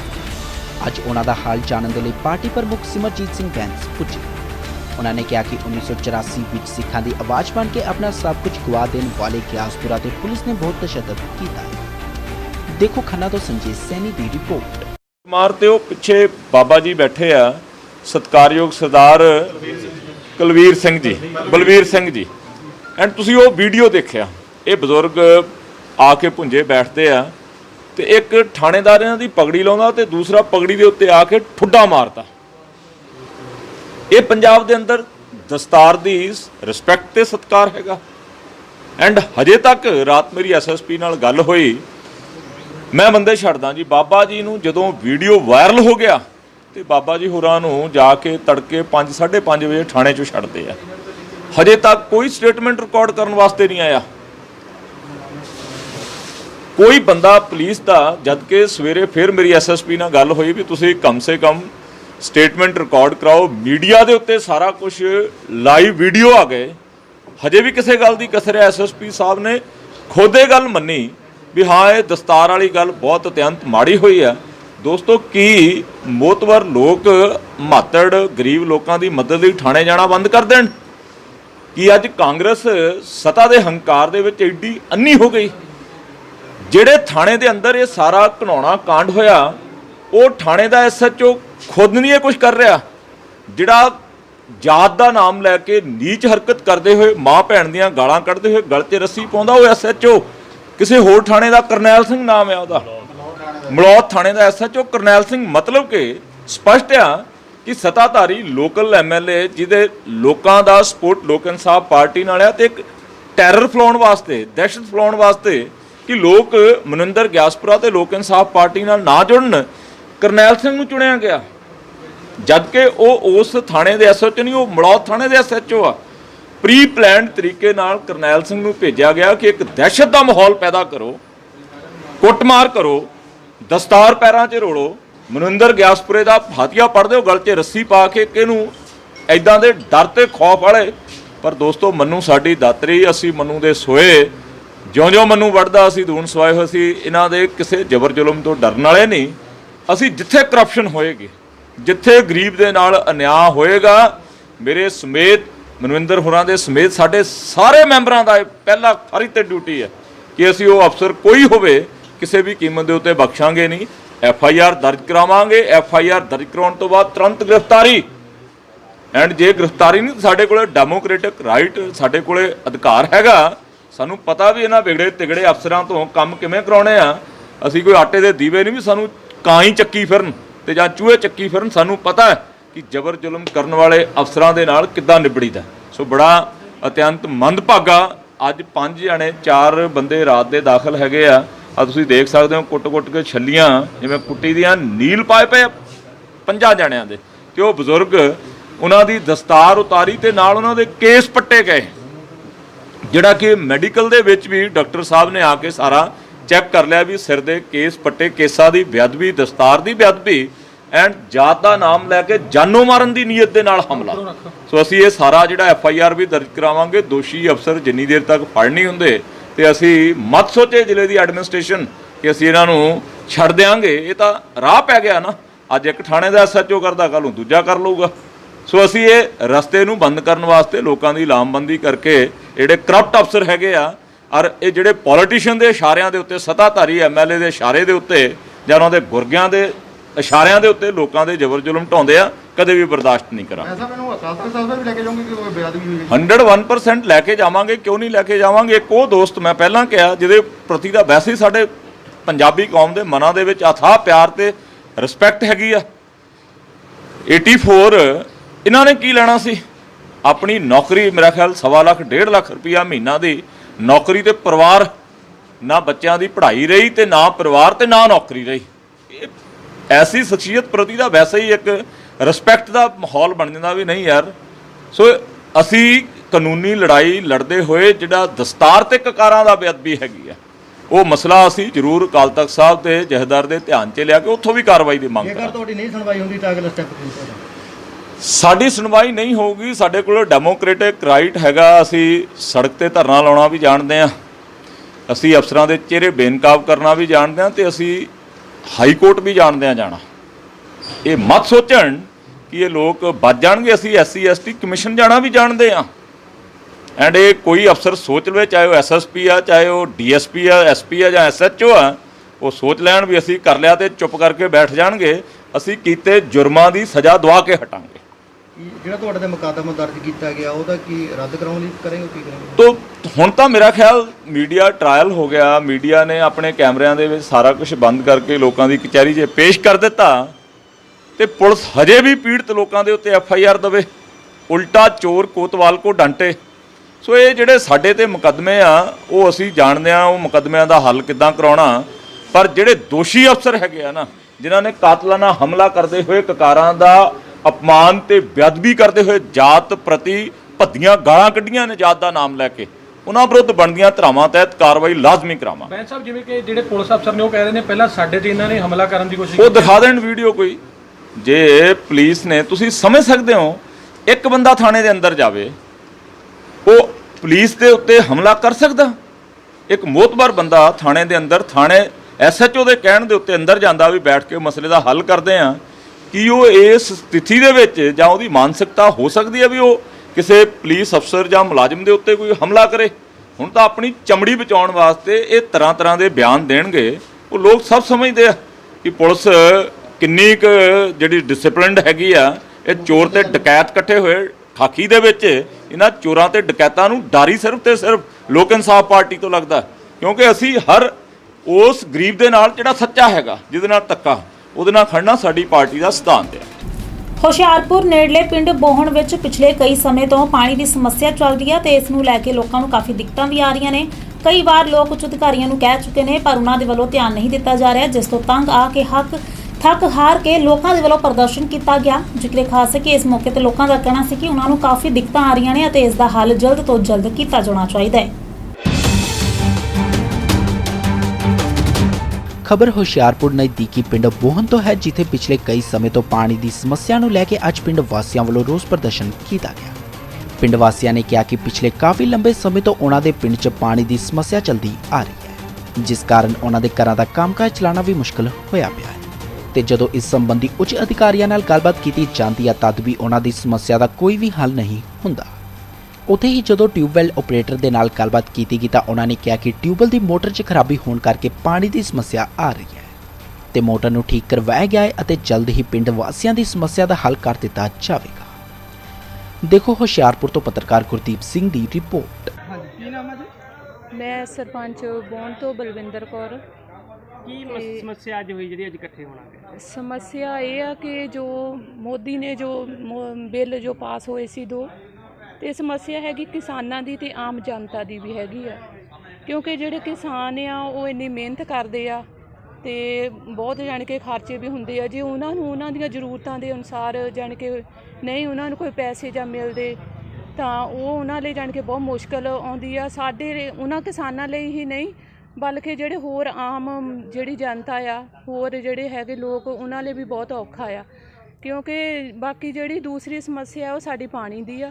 ਸਾਡੇ ਪਿੰਡ ਦੇ ਵਿੱਚ ਪਾਣੀ ਜਿਹੜਾ ਹੈ ਉਹ ਟਾਈਮ ਸਿਰ ਜਾਣ ਕੇ ਨਹੀਂ ਛੱਡਿਆ ਜਾਂਦਾ ਤੇ ਲੋਕਾਂ ਨੂੰ ਬਹੁਤ ਪ੍ਰੋਬਲਮ ਹੁੰਦੀ ਆ। ਤੇ ਜਦੋਂ ਜਾਣ ਕੇ ਅਸੀਂ ਫੋਨ ਕਰਦੇ ਆ ਵੀ ਪਾਣੀ ਵਾਲੇ ਨੂੰ ਵੀ ਤੁਸੀਂ ਪਾਣੀ ਜਾਣ ਕੇ ਟਾਈਮ ਦੇ ਨਾਲ ਛੱਡੋ, ਪਰ ਉਹ ਪਾਣੀ ਸਾਡੀ ਗੱਲ ਹੀ ਨਹੀਂ ਸੁਣਦੇ ਹੈਗੇ। ਜੇ ਅਸੀਂ ਫੋਨ ਲਗਾਉਂਦੇ ਆ ਤੇ ਫੋਨ ਵੀ ਸਾਡਾ ਨਹੀਂ ਚੁੱਕਦੇ ਤੇ ਜਾਣ ਕੇ ਬਹੁਤ ਸਾਨੂੰ ਔਖਾ ਹੋ ਗਿਆ ਆ। ਜਿਹੜੇ ਪਿੰਡ ਦੇ ਲੋਕ ਆ ਉਹ ਸਾਨੂੰ ਆ ਕੇ ਕਹਿੰਦੇ ਆ ਕਿ ਸਾਨੂੰ ਪਾਣੀ ਨਹੀਂ ਟਾਈਮ ਸਿਰ ਮਿਲ ਰਿਹਾ ਤੇ ਉਹ ਜਾਣ ਕੇ ਕਹਿ ਦਿੰਦੇ ਆ ਵੀ ਜੇ ਇਹ ਸਾਰੀ ਪ੍ਰੋਬਲਮ ਜਿਹੜੀ ਆ ਪੰਚਾਇਤ ਦੀ ਆ, ਤੁਸੀਂ ਪੰਚਾਇਤ ਦੇ ਕੋਲ ਜਾ ਕੇ ਪੁੱਛੋ। ਪਰ ਇਹਦੇ ਵਿੱਚ ਪੰਚਾਇਤ ਜੋ ਵੀ ਹੈ ਜ਼ਿੰਮੇਵਾਰੀ ਉਹਦੀ ਵੀ ਹੈਗੀ ਹੈ ਨਾ, ਤੇ ਬਾਕੀ ਜੋ ਜਨਤਾ ਦੀ ਹੈਗੀ, ਜਨਤਾ ਦੀ ਸਾਨੂੰ ਵੀ ਟੈਨਸ਼ਨ ਹੈ। ਜੇ ਉਹਨਾਂ ਨੂੰ ਟਾਈਮ ਸਿਰ ਪਾਣੀ ਨਹੀਂ ਮਿਲ ਰਿਹਾ ਤੇ ਇਹ ਜਾਣ ਕੇ ਬਹੁਤ ਔਖੀ ਗੱਲ ਹੈ। ਜਾਣ ਕੇ ਅਧਿਕਾਰੀਆਂ ਨਾਲ ਇਸ ਬਾਰੇ ਗੱਲ ਕੀਤੀ ਸੀ, ਉਧਰੋਂ ਕੀ ਰਿਸਪੌਂਸ ਆਇਆ? ਹਾਂਜੀ, ਅਸੀਂ ਜਾਣ ਕੇ ਕਈ ਵਾਰੀ ਜਾਣ ਕੇ ਦੱਸਿਆ, ਐਪਲੀਕੇਸ਼ਨਾਂ ਵੀ ਦਿੱਤੀਆਂ ਆ, ਪਰ ਹਜੇ ਤੱਕ ਕੋਈ ਵੀ ਜਾਣ ਕੇ ਸੁਣਵਾਈ ਨਹੀਂ ਜਾਣ ਕੇ ਕੀਤੀ ਗਈ। ਟਿਊਬਵੈੱਲ ਆਪਰੇਟਰ ਬਾਰੇ ਵੀ ਦੱਸਿਆ ਜਾ ਰਿਹਾ ਕਿ ਰਵੱਈਆ ਉਹਦਾ ਠੀਕ ਨਹੀਂ ਹੈਗਾ ਪਿੰਡ ਵਾਸੀਆਂ ਪ੍ਰਤੀ। ਹਾਂਜੀ, ਤੇ ਪਿੰਡ ਵਾਸੀਆਂ ਦੇ ਪ੍ਰਤੀ ਜਾਣ ਕੇ ਜਦੋਂ ਅਸੀਂ ਉਹਨਾਂ ਨੂੰ ਕਹੀਦਾ ਵੀ ਤੁਸੀਂ ਵੀ ਪਾਣੀ ਦੀ ਬਹੁਤ ਸਮੱਸਿਆ ਹੈ ਲੋਕਾਂ ਨੂੰ, ਵੀ ਤੁਸੀਂ ਪਾਣੀ ਜਿਹੜਾ ਟਾਈਮ ਸਿਰ ਜਾਣ ਕੇ ਦਿਓ, ਸਵੇਰੇ ਸ਼ਾਮ ਜਾਂ ਦੁਪਹਿਰ ਨੂੰ, ਤੇ ਉਹ ਕੋਈ ਨਾ ਕੋਈ ਕਹਿ ਦਿੰਦੇ ਆਹ ਪ੍ਰੋਬਲਮ ਹੈ। ਫਿਰ ਅਸੀਂ ਉਹਨਾਂ ਨੂੰ ਕਿਹਾ ਜੇ ਕੋਈ ਪ੍ਰੋਬਲਮ ਤੁਸੀਂ ਸਾਨੂੰ ਦੱਸੋ। ਅਸੀਂ ਜਾਣ ਕੇ ਉਹ ਐਪਲੀਕੇਸ਼ਨ ਵੀ ਲਿਖੀ, ਅਸੀਂ ਕਿਹਾ ਵੀ ਅਸੀਂ ਉੱਪਰ ਦੇ ਕੇ ਆਵਾਂਗੇ ਤੇ ਉਹ ਐਪਲੀਕੇਸ਼ਨ ਜਦੋਂ ਅਸੀਂ ਦਿੱਤੀ ਪਰ ਫਿਰ ਵੀ ਕੋਈ ਜਿਹੜਾ ਹੱਲ ਹੈ ਉਹ ਨਹੀਂ ਹੋ ਰਿਹਾ। ਹਾਂਜੀ, ਇਹੀ ਹੈ ਜੀ, ਸਾਨੂੰ ਪਾਣੀ ਆਉਣਾ ਚਾਹੀਦਾ। ਕੀ ਨਾਮ ਆ? ਹਾਂਜੀ, ਚਰਨਜੀਤ ਕੌਰ। ਚਰਨਜੀਤ ਕੌਰ ਜੀ, ਕੀ ਸਮੱਸਿਆ ਆਉਂਦੀ ਆ? ਪਾਣੀ ਨਹੀਂ ਆਉਂਦਾ ਸਾਡੇ, ਹੋਰ ਨਹੀਂ ਕੁਝ ਵੀ। ਕਿੰਨੀ ਕੁ ਦੇਰ ਤੋਂ ਇਹ ਪ੍ਰੋਬਲਮ ਆ ਬਸ 6-7 ਮਹੀਨੇ ਹੋ ਗਏ ਆ, ਮਾੜਾ ਮੋਟਾ ਆਉਂਦਾ ਸੀ, ਜਿਹੜਾ ਆਉਂਦਾ 6 ਮਹੀਨੇ ਹੁਣ ਤਾਂ ਪੱਕਾ ਹੀ ਨਹੀਂ ਆਉਂਦਾ। ਕਿੱਦਾਂ ਸਾਰਦੇ ਪਾਣੀ ਤੋਂ ਬਗੈਰ? ਪਾਣੀ ਲੋਕਾਂ ਦੀਆਂ ਮੋਟਰਾਂ ਤੋਂ ਲਿਆ ਕੇ, ਨਹੀਂ ਤਾਂ ਜਿਹਨਾਂ ਦੀਆਂ ਮੋਟਰਾਂ ਤੋਂ ਲਿਆਉਣੇ ਆ ਬਸ਼ੱਕ ਦੀ ਕੋਈ ਪਤਾ ਕਰ ਲਵੇ, ਕਿਤੇ ਬਾਰਡਰ ਕੁੱਲ ਕਿਤੇ ਬਾਲਟੀਆਂ ਭਰੀ ਦੀਆਂ ਆ, ਤੇ ਬਾਲਟੀਆਂ ਨਾਲ ਢੋ ਕੇ ਆਪਣੇ ਟੱਪ ਬਾਲਟੀਆਂ ਭਰ ਕੇ ਰੱਖੀ ਦੇ, ਉਹਨਾਂ ਨਾਲ ਹੀ ਫਿਰ ਸਾਰੀ ਦਾ। ਜਦੋਂ ਟਿਊਬਲ ਆਪਰੇਟਰ ਨੂੰ ਕਹਿੰਦੇ ਤਾਂ ਕੀ ਕਹਿੰਦਾ ਅੱਗੋਂ? ਉਹ ਕਹਿੰਦੇ ਆਪਣਾ ਸਮਰਸੀਬਲ ਕਰਾ ਲਓ ਤੁਸੀਂ, ਤੁਹਾਨੂੰ ਨਹੀਂ ਹੈਗਾ ਆਉਂਦਾ ਤਾਂ। ਤੇ ਸਮਰਸੀਬਲ ਕਿਉਂ ਨਹੀਂ ਕਰਾਉਂਦੇ ਤੁਸੀਂ? ਤੇ ਸਾਡੇ ਤੋਂ ਪੈਸਾ ਹੋਵੇ ਤਾਂ ਹੀ ਕਰਾਈਏ ਨਾ, ਪੈਸਾ ਹੋਵੇ ਫਿਰ ਅਸੀਂ ਟੂਟੀਆਂ ਕਿਉਂ ਲਵਾਈਏ। ਆਹ ਘਰਾਂ ਦਾ ਗੁਜ਼ਾਰਾ ਫਿਰ ਕਿੱਦਾਂ ਹੁੰਦਾ ਜੀ? ਘਰ ਦਾ ਗੁਜ਼ਾਰਾ ਜੀ, ਅਸੀਂ 3-4 ਟਾਈਮ ਇੱਦੇ ਬਾਲਟੀਆਂ ਭਰ ਕੇ ਸਲਾਈ ਹੋ ਜੀ, ਤਾਂ ਹੀ ਤਾਂ ਲਿਆਉਂਦੇ ਪਾਣੀ ਸਾਈਕਲਾਂ ਤੇ ਰੱਖ ਕੇ, ਕੋਈ ਚੁੱਕ ਕੇ, ਬਸ ਇੱਦਾਂ ਹੀ ਲਿਆਈਦਾ ਅਸੀਂ ਤਾਂ। ਓਕੇ ਜੀ, ਮੁੜ ਕੇ ਸ਼ੁਰੂ ਕਰ ਲਈਏ। ਲੈਣ ਲੱਗੇ ਟਿਊਬਲ ਤੇ ਜਾ ਕੇ ਦੇ ਲਓ ਜਿੰਦੇਦਾਰ ਸਾਹਿਬ, ਕੀ ਪ੍ਰੋਬਲਮ ਆਂਦੀ ਆ? ਦੇਖੋ ਜੀ, ਸਾਡੇ ਪਿੰਡ ਦੀ ਮੇਨ ਪ੍ਰੋਬਲਮ ਹੈਗੀ ਪਾਣੀ ਦੀ ਸਮੱਸਿਆ ਜੀ। ਸਾਡੇ ਪਿੰਡ ਦੇ ਵਿੱਚ ਪਾਣੀ ਦੀ ਸਮੱਸਿਆ ਕਾਫੀ ਚਿਰ ਤੋਂ ਆ। ਤਕਰੀਬਨ ਤੁਸੀਂ ਜਿਹੜੇ ਮੇਰੇ ਸੁਣਨ ਵਾਲੇ ਜਾਂ ਦੇਖਣ ਵਾਲੇ ਇਹ ਵੀਡੀਓ ਦੇਖਦੇ ਆ, ਉਹ ਜਾ ਕੇ ਪਿੰਡ ਬੋਹਣ ਜਾ ਕੇ ਚੈੱਕ ਵੀ ਕਰ ਸਕਦੇ ਆ ਇਸ ਗੱਲ ਨੂੰ ਕਿ ਸਾਡੇ ਪਿੰਡ ਜਿਹੜੀ ਪਾਣੀ ਦੀ ਸਮੱਸਿਆ ਕਾਫੀ ਦੇਰ ਤੋਂ ਕਾਫੀ ਗੰਭੀਰ ਸਮੱਸਿਆ ਹੈ ਲੋਕਾਂ ਨੂੰ। ਖਾਸ ਕਰਕੇ ਹੁਣ 1-2 ਮਹੀਨੇ ਤੋਂ ਇਹ ਸਮੱਸਿਆ ਹੈ ਕਿ ਲੋਕ ਜਿਹੜੇ ਆਪਣੇ ਰਾਜਸਥਾਨ ਬਣ ਗਿਆ ਸਾਡਾ ਪਿੰਡ ਬੋਹਣ, ਲੋਕ ਜਿਹੜੇ ਆਪਣੀਆਂ ਬਾਲਟੀਆਂ ਚੱਕ ਕੇ ਆਪਣੇ ਸਿਰਾਂ ਤੇ ਜਾਂ ਢੋਲ ਜਿਹੜੇ ਟਰੈਕਟਰਾਂ ਤੇ ਲੈ ਕੇ ਦੂਜੇ ਟੂਬਲਾਂ ਤੋਂ ਜਾ ਕੇ ਪਾਣੀ ਭਰ ਕੇ ਲਿਆਉਂਦੇ ਆ। ਜਾਣੀ ਕਿ ਜਿਹੜੀ ਸਾਡੇ ਜਿਹੜੇ ਉੱਪਰ ਲੀਡਰ ਆ ਜਾਂ ਸਾਡੀ ਜਿਹੜੀ ਸੈਂਟਰ ਸਰਕਾਰ ਆ, ਉਹ ਕਹਿੰਦੇ ਜੇ ਅਸੀਂ ਡਿਜੀਟਲ ਇੰਡੀਆ ਬਣਾ ਦੇਵਾਂਗੇ, ਅਸੀਂ ਆਹ ਕਰ ਦੇਵਾਂਗੇ। ਮੈਂ ਤਾਂ ਕਹਿੰਦਾ ਆਪਾਂ ਉੱਪਰ ਨੂੰ ਥੱਲੇ ਨੂੰ ਜਾ ਰਹੇ ਹਾਂ। ਕੀ ਕਾਰਨ ਆ? ਟਿਊਬਲ ਨਹੀਂ ਲੱਗਾ, ਟੂਟੀਆਂ ਨਹੀਂ ਲੱਗੀਆਂ? ਦੇਖੋ ਇਹ ਕਾਰਨ ਇਹ ਹੈ ਕਿ ਜਿਹੜਾ ਟਿਊਬਲ ਆਪਰੇਟਰ ਆ ਜਾਂ ਟਿਊਬਲ ਨੂੰ ਹੋਰ ਅਥਾਰਟੀਜ਼ ਜਾਂ ਉਹ ਤੋਂ ਹਾਈਅਰ ਅਥਾਰਟੀਜ਼ ਆ ਜਿਹੜੀ ਉਸ ਯਾਨੀ ਕਿ ਵਾਟਰ ਸਪਲਾਈ ਡਿਪਾਰਟਮੈਂਟ ਆ, ਇਹ ਸਾਰੇ ਉਹਦੀ ਲਾਪਰਵਾਹੀ ਆ ਕਿ ਉਹ ਟਾਈਮ ਟੂ ਟਾਈਮ ਆ ਕੇ ਡਿਊਟੀ ਤੇ ਬੰਦਾ ਕਿ ਆਪਣਾ ਸਹੀ ਡਿਊਟੀ ਕਰ ਰਿਹਾ ਕਿ ਨਹੀਂ ਕਰ ਰਿਹਾ, ਸਾਡਾ ਟਿਊਬਲ ਜਾਂ ਸਾਡਾ ਕਨੈਕਸ਼ਨ ਸਹੀ ਚੱਲ ਰਿਹਾ ਕਿ ਨਹੀਂ ਚੱਲ ਰਿਹਾ, ਇਹ ਸਾਰੀ ਉਹਦੀ ਜ਼ਿੰਮੇਵਾਰੀ ਆ। ਔਰ ਉਸ ਦਾ ਸਾਰਾ ਭੁਗਤਾਨ ਆ ਉਹ ਪਿੰਡ ਬੋਹਣ ਦੇ ਵਾਸੀ ਕਰਦੇ ਆ। ਕਿਉਂ? ਇਸ ਦਾ ਸਾਨੂੰ ਜਵਾਬ ਚਾਹੀਦਾ ਕਿ ਕਿਉਂ ਕਰਦੇ ਆ। ਪਾਣੀ ਤਾਂ ਜ਼ਰੂਰੀ ਵਸਤਾ ਆ, ਪਾਣੀ ਤੋਂ ਮੈਂ ਕਿਹਾ ਜੀ ਪਾਣੀ ਇੰਨੀ ਜ਼ਰੂਰੀ ਵਸਤਾ, ਪਾਣੀ ਤੋਂ ਬਗੈਰ ਅਸੀਂ ਇੱਕ ਪਲ ਨਹੀਂ ਜੀ ਸਕਦੇ। ਠੀਕ ਹੈ ਜੀ। ਤੇ ਖਾਸ ਕਰਕੇ ਜਿਹੜੀ ਵਾਟਰ ਸਪਲਾਈ ਡਿਪਾਰਟਮੈਂਟ ਦੀ ਜ਼ਿੰਮੇਵਾਰੀ ਬਣਦੀ ਆ, ਚਾਹੇ ਉਹਨਾਂ ਦਾ ਆਪਰੇਟਰ ਆ, ਚਾਹੇ ਉਹਨਾਂ ਦੀ ਜੋ ਹਾਈਅਰ ਅਥਾਰਟੀਜ਼ ਆ, ਉਹਨਾਂ ਦੀ ਜ਼ਿੰਮੇਵਾਰੀ ਬਣਦੀ ਆ ਕੋਈ ਪਿੰਡ ਦੀ ਸਮੱਸਿਆ ਆ, ਇਹਨੂੰ ਪਹਿਲ ਤੇ ਆ ਕੇ ਦੇਖਣ ਔਰ ਹੱਲ ਕਰਨ। ਸਾਡੀ ਇਹੀ ਰਿਕੁਐਸਟ ਆ ਸਾਰਿਆਂ ਦੀ। ਓਕੇ ਜੀ। ਕੀ ਨਾਮ ਹੈ ਭਾਜੀ ਆਪਣਾ? ਗੁਰਮੇਲ ਸਿੰਘ। ਟਿਊਬਲ ਆਪਰੇਟਰ ਜੀ ਤੁਸੀਂ? ਹਾਂਜੀ, ਟਿਊਬਲ ਆਪਰੇਟਰ ਪਿੰਡ ਬੋਹਣ। ਕੀ ਸਮੱਸਿਆ ਆ ਰਹੀ ਹੈ ਇੱਥੇ? ਸਮੱਸਿਆ ਭਾਜੀ ਪਾਣੀ ਦੀ, ਮੋਟਰ ਦੀ ਥੋੜੀ ਸਮੱਸਿਆ ਹੈ। ਪ੍ਰੋਬਲਮ ਮੋਟਰ ਦੀ ਆਉਂਦੀ ਆ। ਪਾਣੀ ਜਿੱਦਾਂ ਪਹਿਲਾਂ ਟੈਂਕੀ ਭਰਨੇ ਨੂੰ 2 ਘੰਟੇ ਲੱਗਦੇ ਸੀਗੇ, ਉਹੀ ਹੁਣ ਟਾਈਮ ਵੱਧ ਕੇ 10 ਘੰਟੇ ਹੋ ਗਿਆ ਆ। ਤੇ ਇਸ ਦੇ ਨਾਲ ਥੋੜਾ ਪਾਣੀ ਦੀ ਪ੍ਰੋਬਲਮ ਆਉਂਦੀ ਕਿ 10-12 ਘੰਟੇ ਦਾ ਦਿਨ ਹੁੰਦਾ, 10 ਘੰਟੇ ਤਾਂ ਟੈਂਕੀ ਭਰਨੇ ਨੂੰ ਲੱਗ ਜਾਂਦੇ ਆ। ਉਸ ਤੋਂ ਬਾਅਦ ਫਿਰ ਪਾਣੀ ਵੀ ਛੱਡਣਾ 1.5-2 ਘੰਟੇ, ਫਿਰ ਦੁਬਾਰਾ ਟੈਂਕੀ ਭਰਨੀ, ਫਿਰ ਰਾਤ ਨੂੰ 2-2 3-3 ਵਜੇ ਤੱਕ ਭਰਦੀ ਆ, ਫਿਰ ਸਵੇਰ ਨੂੰ 5 ਵਜੇ ਛੱਡਦਾ ਤੇ ਪਾਣੀ ਪੂਰਾ ਦੇ ਉੱਪਰ ਜਾਂਦਾ ਨਹੀਂ ਟੈਂਕੀ ਦੇ ਵਿੱਚ ਹੀ। ਹੁਣ ਮਿਸਤਰੀ ਲੱਗੇ ਆ, ਮੋਟਰ ਕੱਢਦੇ ਪਏ ਆ, ਤੇ ਉਹ ਅੱਜ ਉਹਨਾਂ ਨੇ ਕੱਢ ਕੇ ਲੈ ਜਾਣੀ ਆ ਤੇ ਕੱਲ੍ਹ ਸ਼ਾਮ ਤੱਕ ਹੋ ਸਕਦਾ ਪਾ ਦੇਣ ਆ ਕੇ ਉਹ। ਤੇ ਹੋਰ ਤਾਂ ਕੋਈ ਏਡੀ ਵੱਡੀ ਪ੍ਰੋਬਲਮ ਨਹੀਂ। ਇੱਕ ਬਾਲ ਦਾ ਪ੍ਰੋਬਲਮ ਸੀਗਾ, ਉਹ ਸਾਡਾ ਹੋ ਗਿਆ ਆ, ਉਹ ਕਰਾਤਾ ਸੀ, ਬਾਲ ਚੇਂਜ ਕਰਾਤਾ ਸੀਗਾ।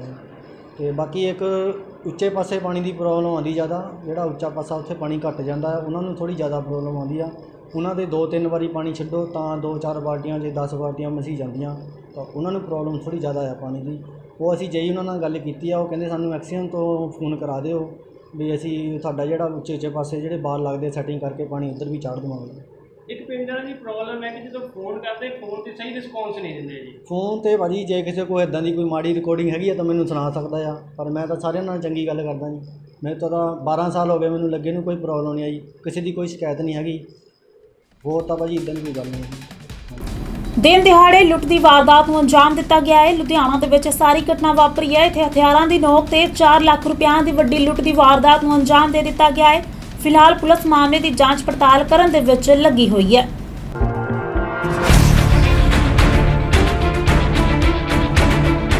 ਲੁਧਿਆਣਾ ਦੇ ਸ਼ਿਮਲਾਪੁਰੀ ਖੇਤਰ ਵਿੱਚ ਪੁਰਾਣੀ ਚੌਂਕ ਰੋਡ ਉੱਤੇ ਇੱਕ ਸਾਈਕਲ ਪਾਰਟਸ ਫੈਕਟਰੀ ਦੇ ਸੰਚਾਲਕ ਉੱਤੇ 4 ਆਦਮੀਆਂ ਦੁਆਰਾ ਹਮਲਾ ਕਰਕੇ ਕਰੀਬ 4 ਲੱਖ ਰੁਪਏ ਦੀ ਲੁੱਟ ਦੀ ਵਾਰਦਾਤ ਨੂੰ ਅੰਜਾਮ ਦੇਣ ਦਾ ਮਾਮਲਾ ਸਾਹਮਣੇ ਆਇਆ। ਘਟਨਾ ਦੇ ਪਿੱਛੇ ਪੁਰਾਣੀ ਰੰਜਿਸ਼ ਦੱਸੀ ਜਾ ਰਹੀ ਹੈ, ਜੋ ਆਰੋਪੀ ਪੀੜਤ ਤੋਂ ਕਿਸੇ ਹੋਰ ਵਿਅਕਤੀ ਨੂੰ ਬੁਲਾਉਣ ਨੂੰ ਕਹਿ ਰਹੇ ਸੀ। ਪੁਲਿਸ ਮਾਮਲੇ ਦੀ ਜਾਂਚ ਕਰ ਰਹੀ ਹੈ ਤੇ ਸੀਸੀਟੀਵੀ ਫੁਟੇਜ ਖੰਗਾਲ ਰਹੀ ਹੈ। ਦੇਖੋ ਲੁਧਿਆਣਾ ਤੋਂ ਪੱਤਰਕਾਰ ਕੁਲਬੀਰ ਰਾਹੀ ਦੀ ਰਿਪੋਰਟ। ਰਕੇਸ਼ ਕੁਮਾਰ ਬੋਗੀ ਸਰ, ਇੱਕ ਆਪਣੇ ਜੇਲ੍ਹ ਦੇ ਵਿੱਚ ਮੁੰਡਾ ਬੈਠਾ ਜੀ ਗੱਗੂ, ਉਹਦੀ ਸ਼ਾਇਦ ਉੱਤੇ ਮੇਰੇ ਜੀ ਇੱਥੇ 4,43,000 ਰੁਪਏ ਦੀ ਖੋਹ ਹੋਈ ਹੈ ਜੀ। 3 ਫਾਇਰ ਕੱਢੇ, ਉਹਨਾਂ ਨੇ ਗੋਲੀਆਂ ਚਲਾਈਆਂ ਮੇਰੇ ਤੇ। ਕਿੰਨੇ ਜਣੇ ਸੀਗੇ? 4 ਜਣੇ ਸੀਗੇ ਜੀ। ਹਾਂਜੀ, 3 ਜਣਿਆਂ ਨੂੰ ਜਾਣਦਾ ਜੀ, ਇੱਕ ਨੂੰ ਨਹੀਂ ਪਹਿਚਾਣਦਾ ਮੈਂ।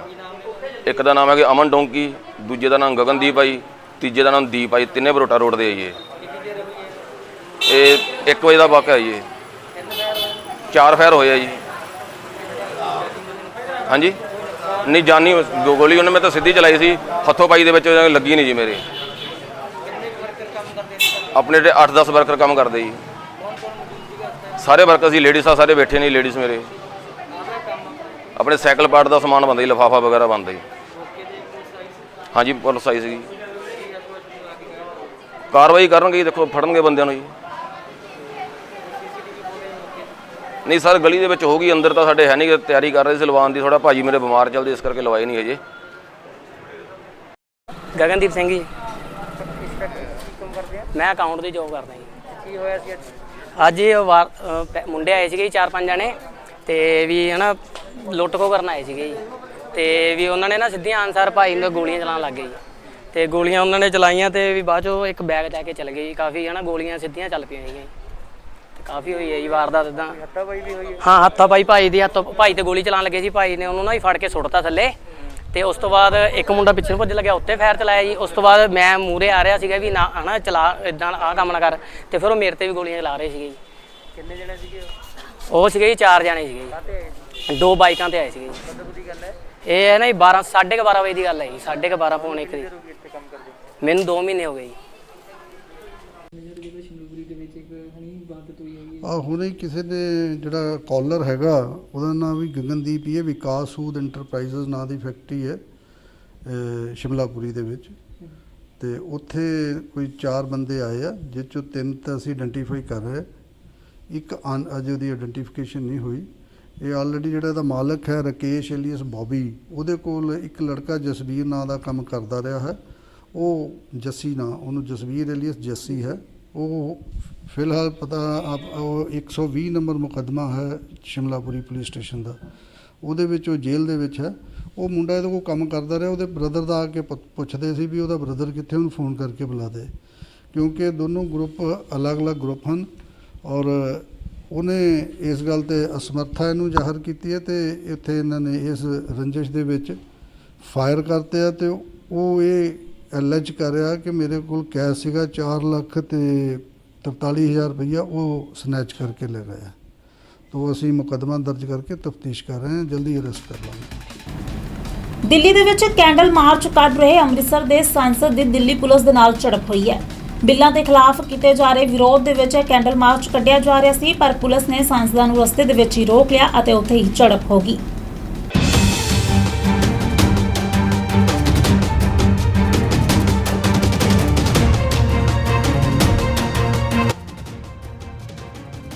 ਖੇਤੀਬਾੜੀ ਸੰਬੰਧੀ ਕੇਂਦਰ ਸਰਕਾਰ ਵੱਲੋਂ ਪਾਸ ਕੀਤੇ ਗਏ 3 ਬਿੱਲਾਂ ਦਾ ਵਿਰੋਧ ਹਰ ਪਾਸੇ ਹੋ ਰਿਹਾ ਹੈ।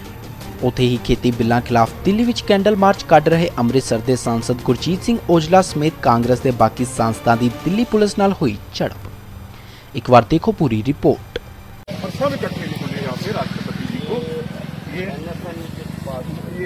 किसानों के लिए उजाला वो जो आपने बिल्कुल अंधेरा कर दिया उनके जो होता है लेकिन सरकार की तरफ से तो कहा जा रहा है कि एमएसपी खत्म नहीं होगी। मंत्री को इस्तीफा दे दिया गए और मैं राष्ट्रपति जी की हाल है कोई किसानों की बात नहीं साइन ना करें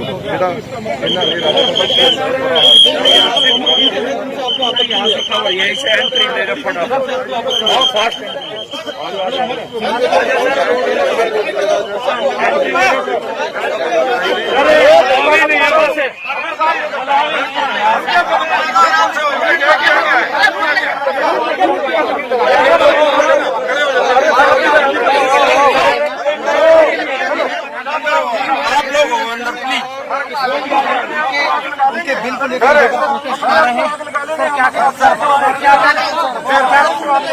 क्या कहना चाहेंगे आप लोग प्रोटेस्ट कर रहे हैं? क्या कहना चाहेंगे? राष्ट्रपति जी के पास उनको दिखाना चाहते हैं जो अंधेरा किया आपने लोगों की उनको थोड़ा याद आ जाएगा।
आने वाला है उसको लेकर यहाँ पर जो है आप देख सकते हैं यहाँ पर किस तरीके से एक तरफ हो जाओ पीएम का रूट लग जा, एक तरफ हो जाओ पीएम का रूट लग जा। 5 मिनट हो जाओ, यही रुक जाओ। ये हाल कर रही है ये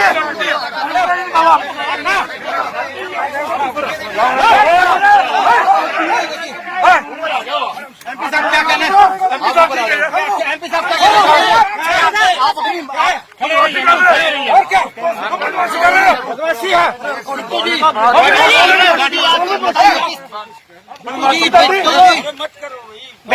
अंदर से आए हम बिल्कुल छाए मारे आपने, हम सुनने बिट्टू जी धक्का मुक्की हुई है, बिट्टू जी धक्का मुक्की हुई है।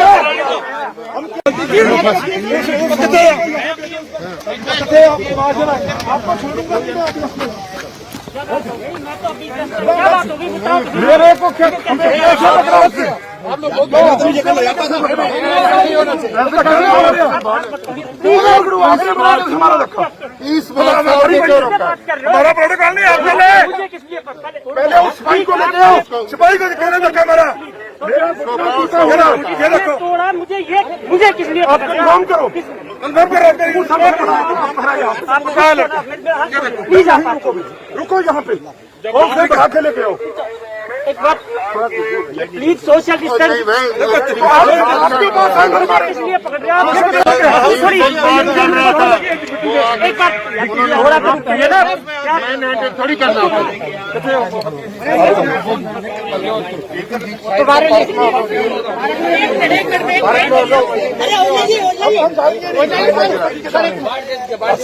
सानू पता है क्या करना है सर, क्या हुआ था अभी सर, अभी बता दीजिए सर। आगे मत करो यार, पीछे हो जाना सर, ये अंदर भी बदमाशी करते हैं, बाहर भी बदमाशी करते हैं। हम लोग शांति से जा रहे थे, उनके बाहर राष्ट्रपति जी के सामने एक शांति मार्च कैंडल लेकर निकाला, सारे एमपी है, कोई बाहर का आदमी नहीं है, लेकिन इन लोगों ने आकर धक्का मुक्की की है जानबूझकर शांति मार्च। हम तो उनको डेथ वारंट में साइन राष्ट्रपति करना चाहते हैं, उनको बोल रहे हैं अब कम से कम आप मत करो, सारे किसान मर रहे हैं, हमारा पंजाब का हरियाणा का किसान मर रहे हैं, और ये लोग जो खाकी वर्दी में ये भी गाँव के हैं, तो समझ नहीं आ रही हम करने के जा रहे हैं। हम जिम्मेदार आदमी, हमें नहीं पता क्या करना है, इन लोगों को नहीं पता। ये तो बात है,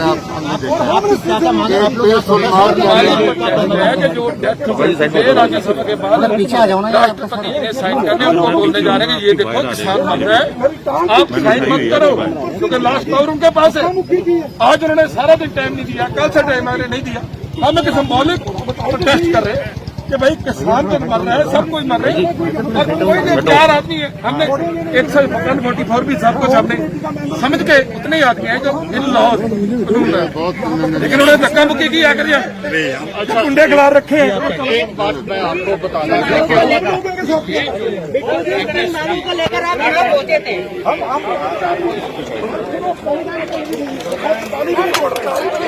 यही तो हम इसको कह रहे हैं।